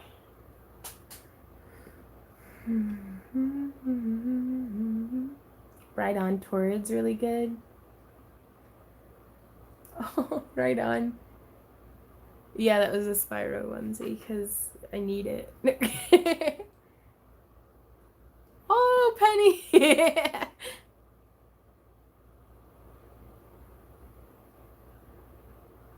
Right on. We'll check out Idaho because we'd like to, ideally, in a perfect world, just get back to dreaming dreams. There's, if you search holistic management TED Talk, and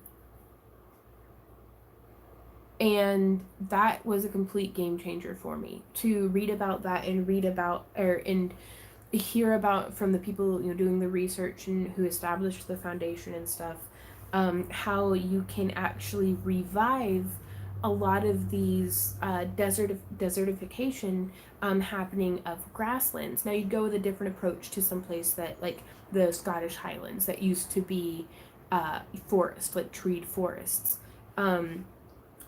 But the holistic management of livestock to replicate the herd mentalities of the buffalo and stuff to kind of, because these grass species that grow, the native species in that area, they grow in a way that they need to be trampled down, pooped and peed on intensely, and then carried on, because that will activate the decomposition, making a very nice mulch layer, and conserving moisture, preventing wind erosion.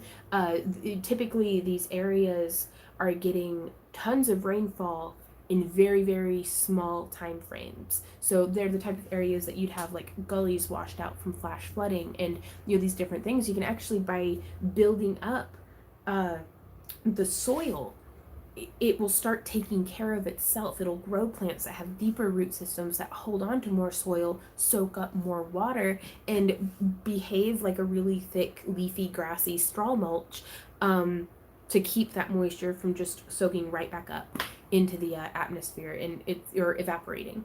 I want to take part in that. I feel a really deep need to do something, to like not just not make an impact, but to actually actively help. Like, if I could take a piece of broken, over-farmed land and bring it back to life, make it green again, like, that's just shit that helps me sleep at night. Like, y'all sending me pictures of the stuff that you make and the successes with your business, that gets me through my downward spirals of self-loathing and stuff. It's like I need something outside of myself to stick my filthy little hands in and make something grow. So that's why I'm like walking around sticking little seeds in your brain, being like, go make stuff, go do things, you can do it, you got this. Like, I have an inner hamster who is that. Let me see if I can find it, because I don't want to describe it and not do it justice. Naked old man with a rubber chicken yelling about self-love. Yeah, okay. This vine. No, play it. No, why is it only a second long? This is bullcrap. This is a travesty. on loop. There we go. 2 minutes of it. Accept yourself. Love yourself. Accept yourself. Accept yourself. Love yourself. Accept yourself. Accept yourself. They're coming for you, buddy. I hear the sirens. But no. There's a hamster in me at all times, dressed like this, beard and everything. Accept yourself. Smacking the sign of the rubber chicken. Love yourself. Dancing. That's... Yeah, right? Is he wearing a box? Basically, yeah. I'm not gonna judge his art and his love. That's amazing. But yeah, it's so... I'm really interested if we could get property somewhere where we could have the craft compound, where we could practice holistic management or a regenerative agriculture, as some folks here in the States are calling it. But the problem is you have to be there. You have to be home or have somebody doing it. Like have employees or something. But this is going to be bigger than us, I think. Like, bigger than what just Randy and I can do, especially as we age. So, I mean, so those are the thoughts that we're thinking. And I guess moral of the very long roundabout story, added, like, filled in with vines and memes, is y'all are making this possible. Like, we're going to have a plaque with, even if you were a patron for a month, you're gonna have, if that plaque's gonna have your name on it, because y'all are making this happen. You won't age, just grow wiser. Already I can feel it in my hands and in my hips. Age will take me as it does anybody who's lucky enough to get old. But that's okay. I just need to plan on having a way for other people to inherit it and keep it going. Because it's the thing with the holistic management is those herds have to stay there. You know, they have to keep, kind of circulate. Google it. It's really, holy crap, Jim. And the idea is that, you could bring in like a little cabin and, set up shop. There's one down in, I think, Austin, Texas that has these little arched cabins, I think is the name. I'm just gonna keep that playing. Love yourself. He says, accept yourself. Sorry, it's those sirens get me though. How do I find...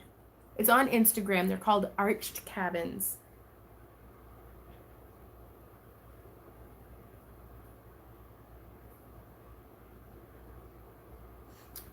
Abby, are you still in here? Right. Oh, but yeah, the whole thing though is I still want to make money off of it. I don't want it to just be a charity. I want to be able to have like a Roman, like a Greco-Roman style bathhouse. Like that doesn't, I'm not going to go under the guise of charity. Like I want a ton of money. I want all of us to make a ton of money. How do I, oh my God. Do y'all want to see this ferret? Look at how cute that is. A bunch of people going in together to buy and support that lifestyle. Possibly, and I'm going to say this, and I don't want to, oh, it's so cute. I don't want to hurt anybody, like,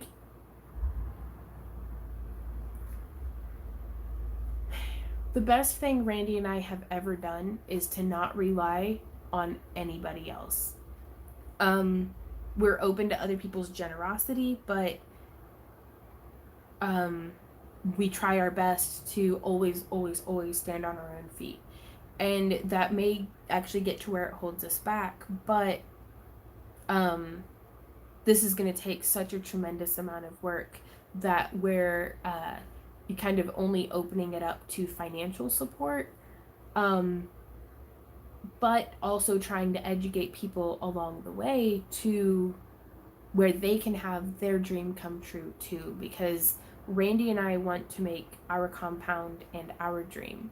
And we don't want to have to compromise. That's why we've always been our own bosses. That's why we work very well in our relationship together, is because Randy and I are the only two people that, right on, Abby, you're still in the $10 tier, that doesn't get a monthly shipment to the international, because it costs us $13 to ship. So we haven't really figured out a way around that. Let me finish the thought first. Randy's the only person I've ever found who will put up with me. And Randy seems pretty happy and contented, but we don't want to have to compromise with like we learned after like a decade of having like roommates and housemates and stuff. We don't want to have to compromise on where, you know, which side of the sink the toothpaste or the toothbrush cup goes on, or, you know, having to, you know, I'm a very messy person. I don't want somebody else to be frustrated with me because, you know, my existence is a mess. But it's so we don't know how to balance our hermit antisocial tendencies with also wanting everybody to be able to come stay at the compound. So it's like you can come and visit, but you have to go home. Is honestly how it is in our hearts, I think. Like, does that make sense? Like, and I feel bad saying that because it's like I don't want anybody to feel hurt or frustrated by that. Yeah. If you do have your own land and people build on it, then they have to listen to you. Runs after the escaped hamster again. Yeah. And in which case, it would be more of a matter of just buying adjacent property, or, you know, something like we may end up having like rental buildings. I don't know. Like already, I'm like, oh my god, this is so much commitment. I don't know if I can handle this. Uh, but that's what I was doing. Arched houses or arched cabins.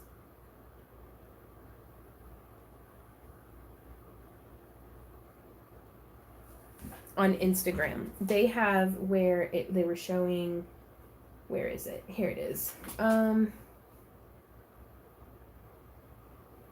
That's what the place looks like, but it's a little compound where they rent out in Houston, Texas. This is this wonderful artists retreat community. Each of these arched cabins are rented out by artists who create their masterpieces in their own space in an environment that encourages creativity and exploration. That's cool. It's yeah. That would be really cool. I think. I know, but I don't like being sensible and reasonable. It really, really, what's the cramps my vibe or whatever. Right? No, it's, I think something like this where we could all have our own space. Like, we all need to have our own craft scissors. Like, I don't want anybody else hiding my scissors because I lose them enough the way that it is. What we've learned that is everybody having their own space, everybody having their own toilet, everybody having their own stove is a really good way to keep friends as friends. Right?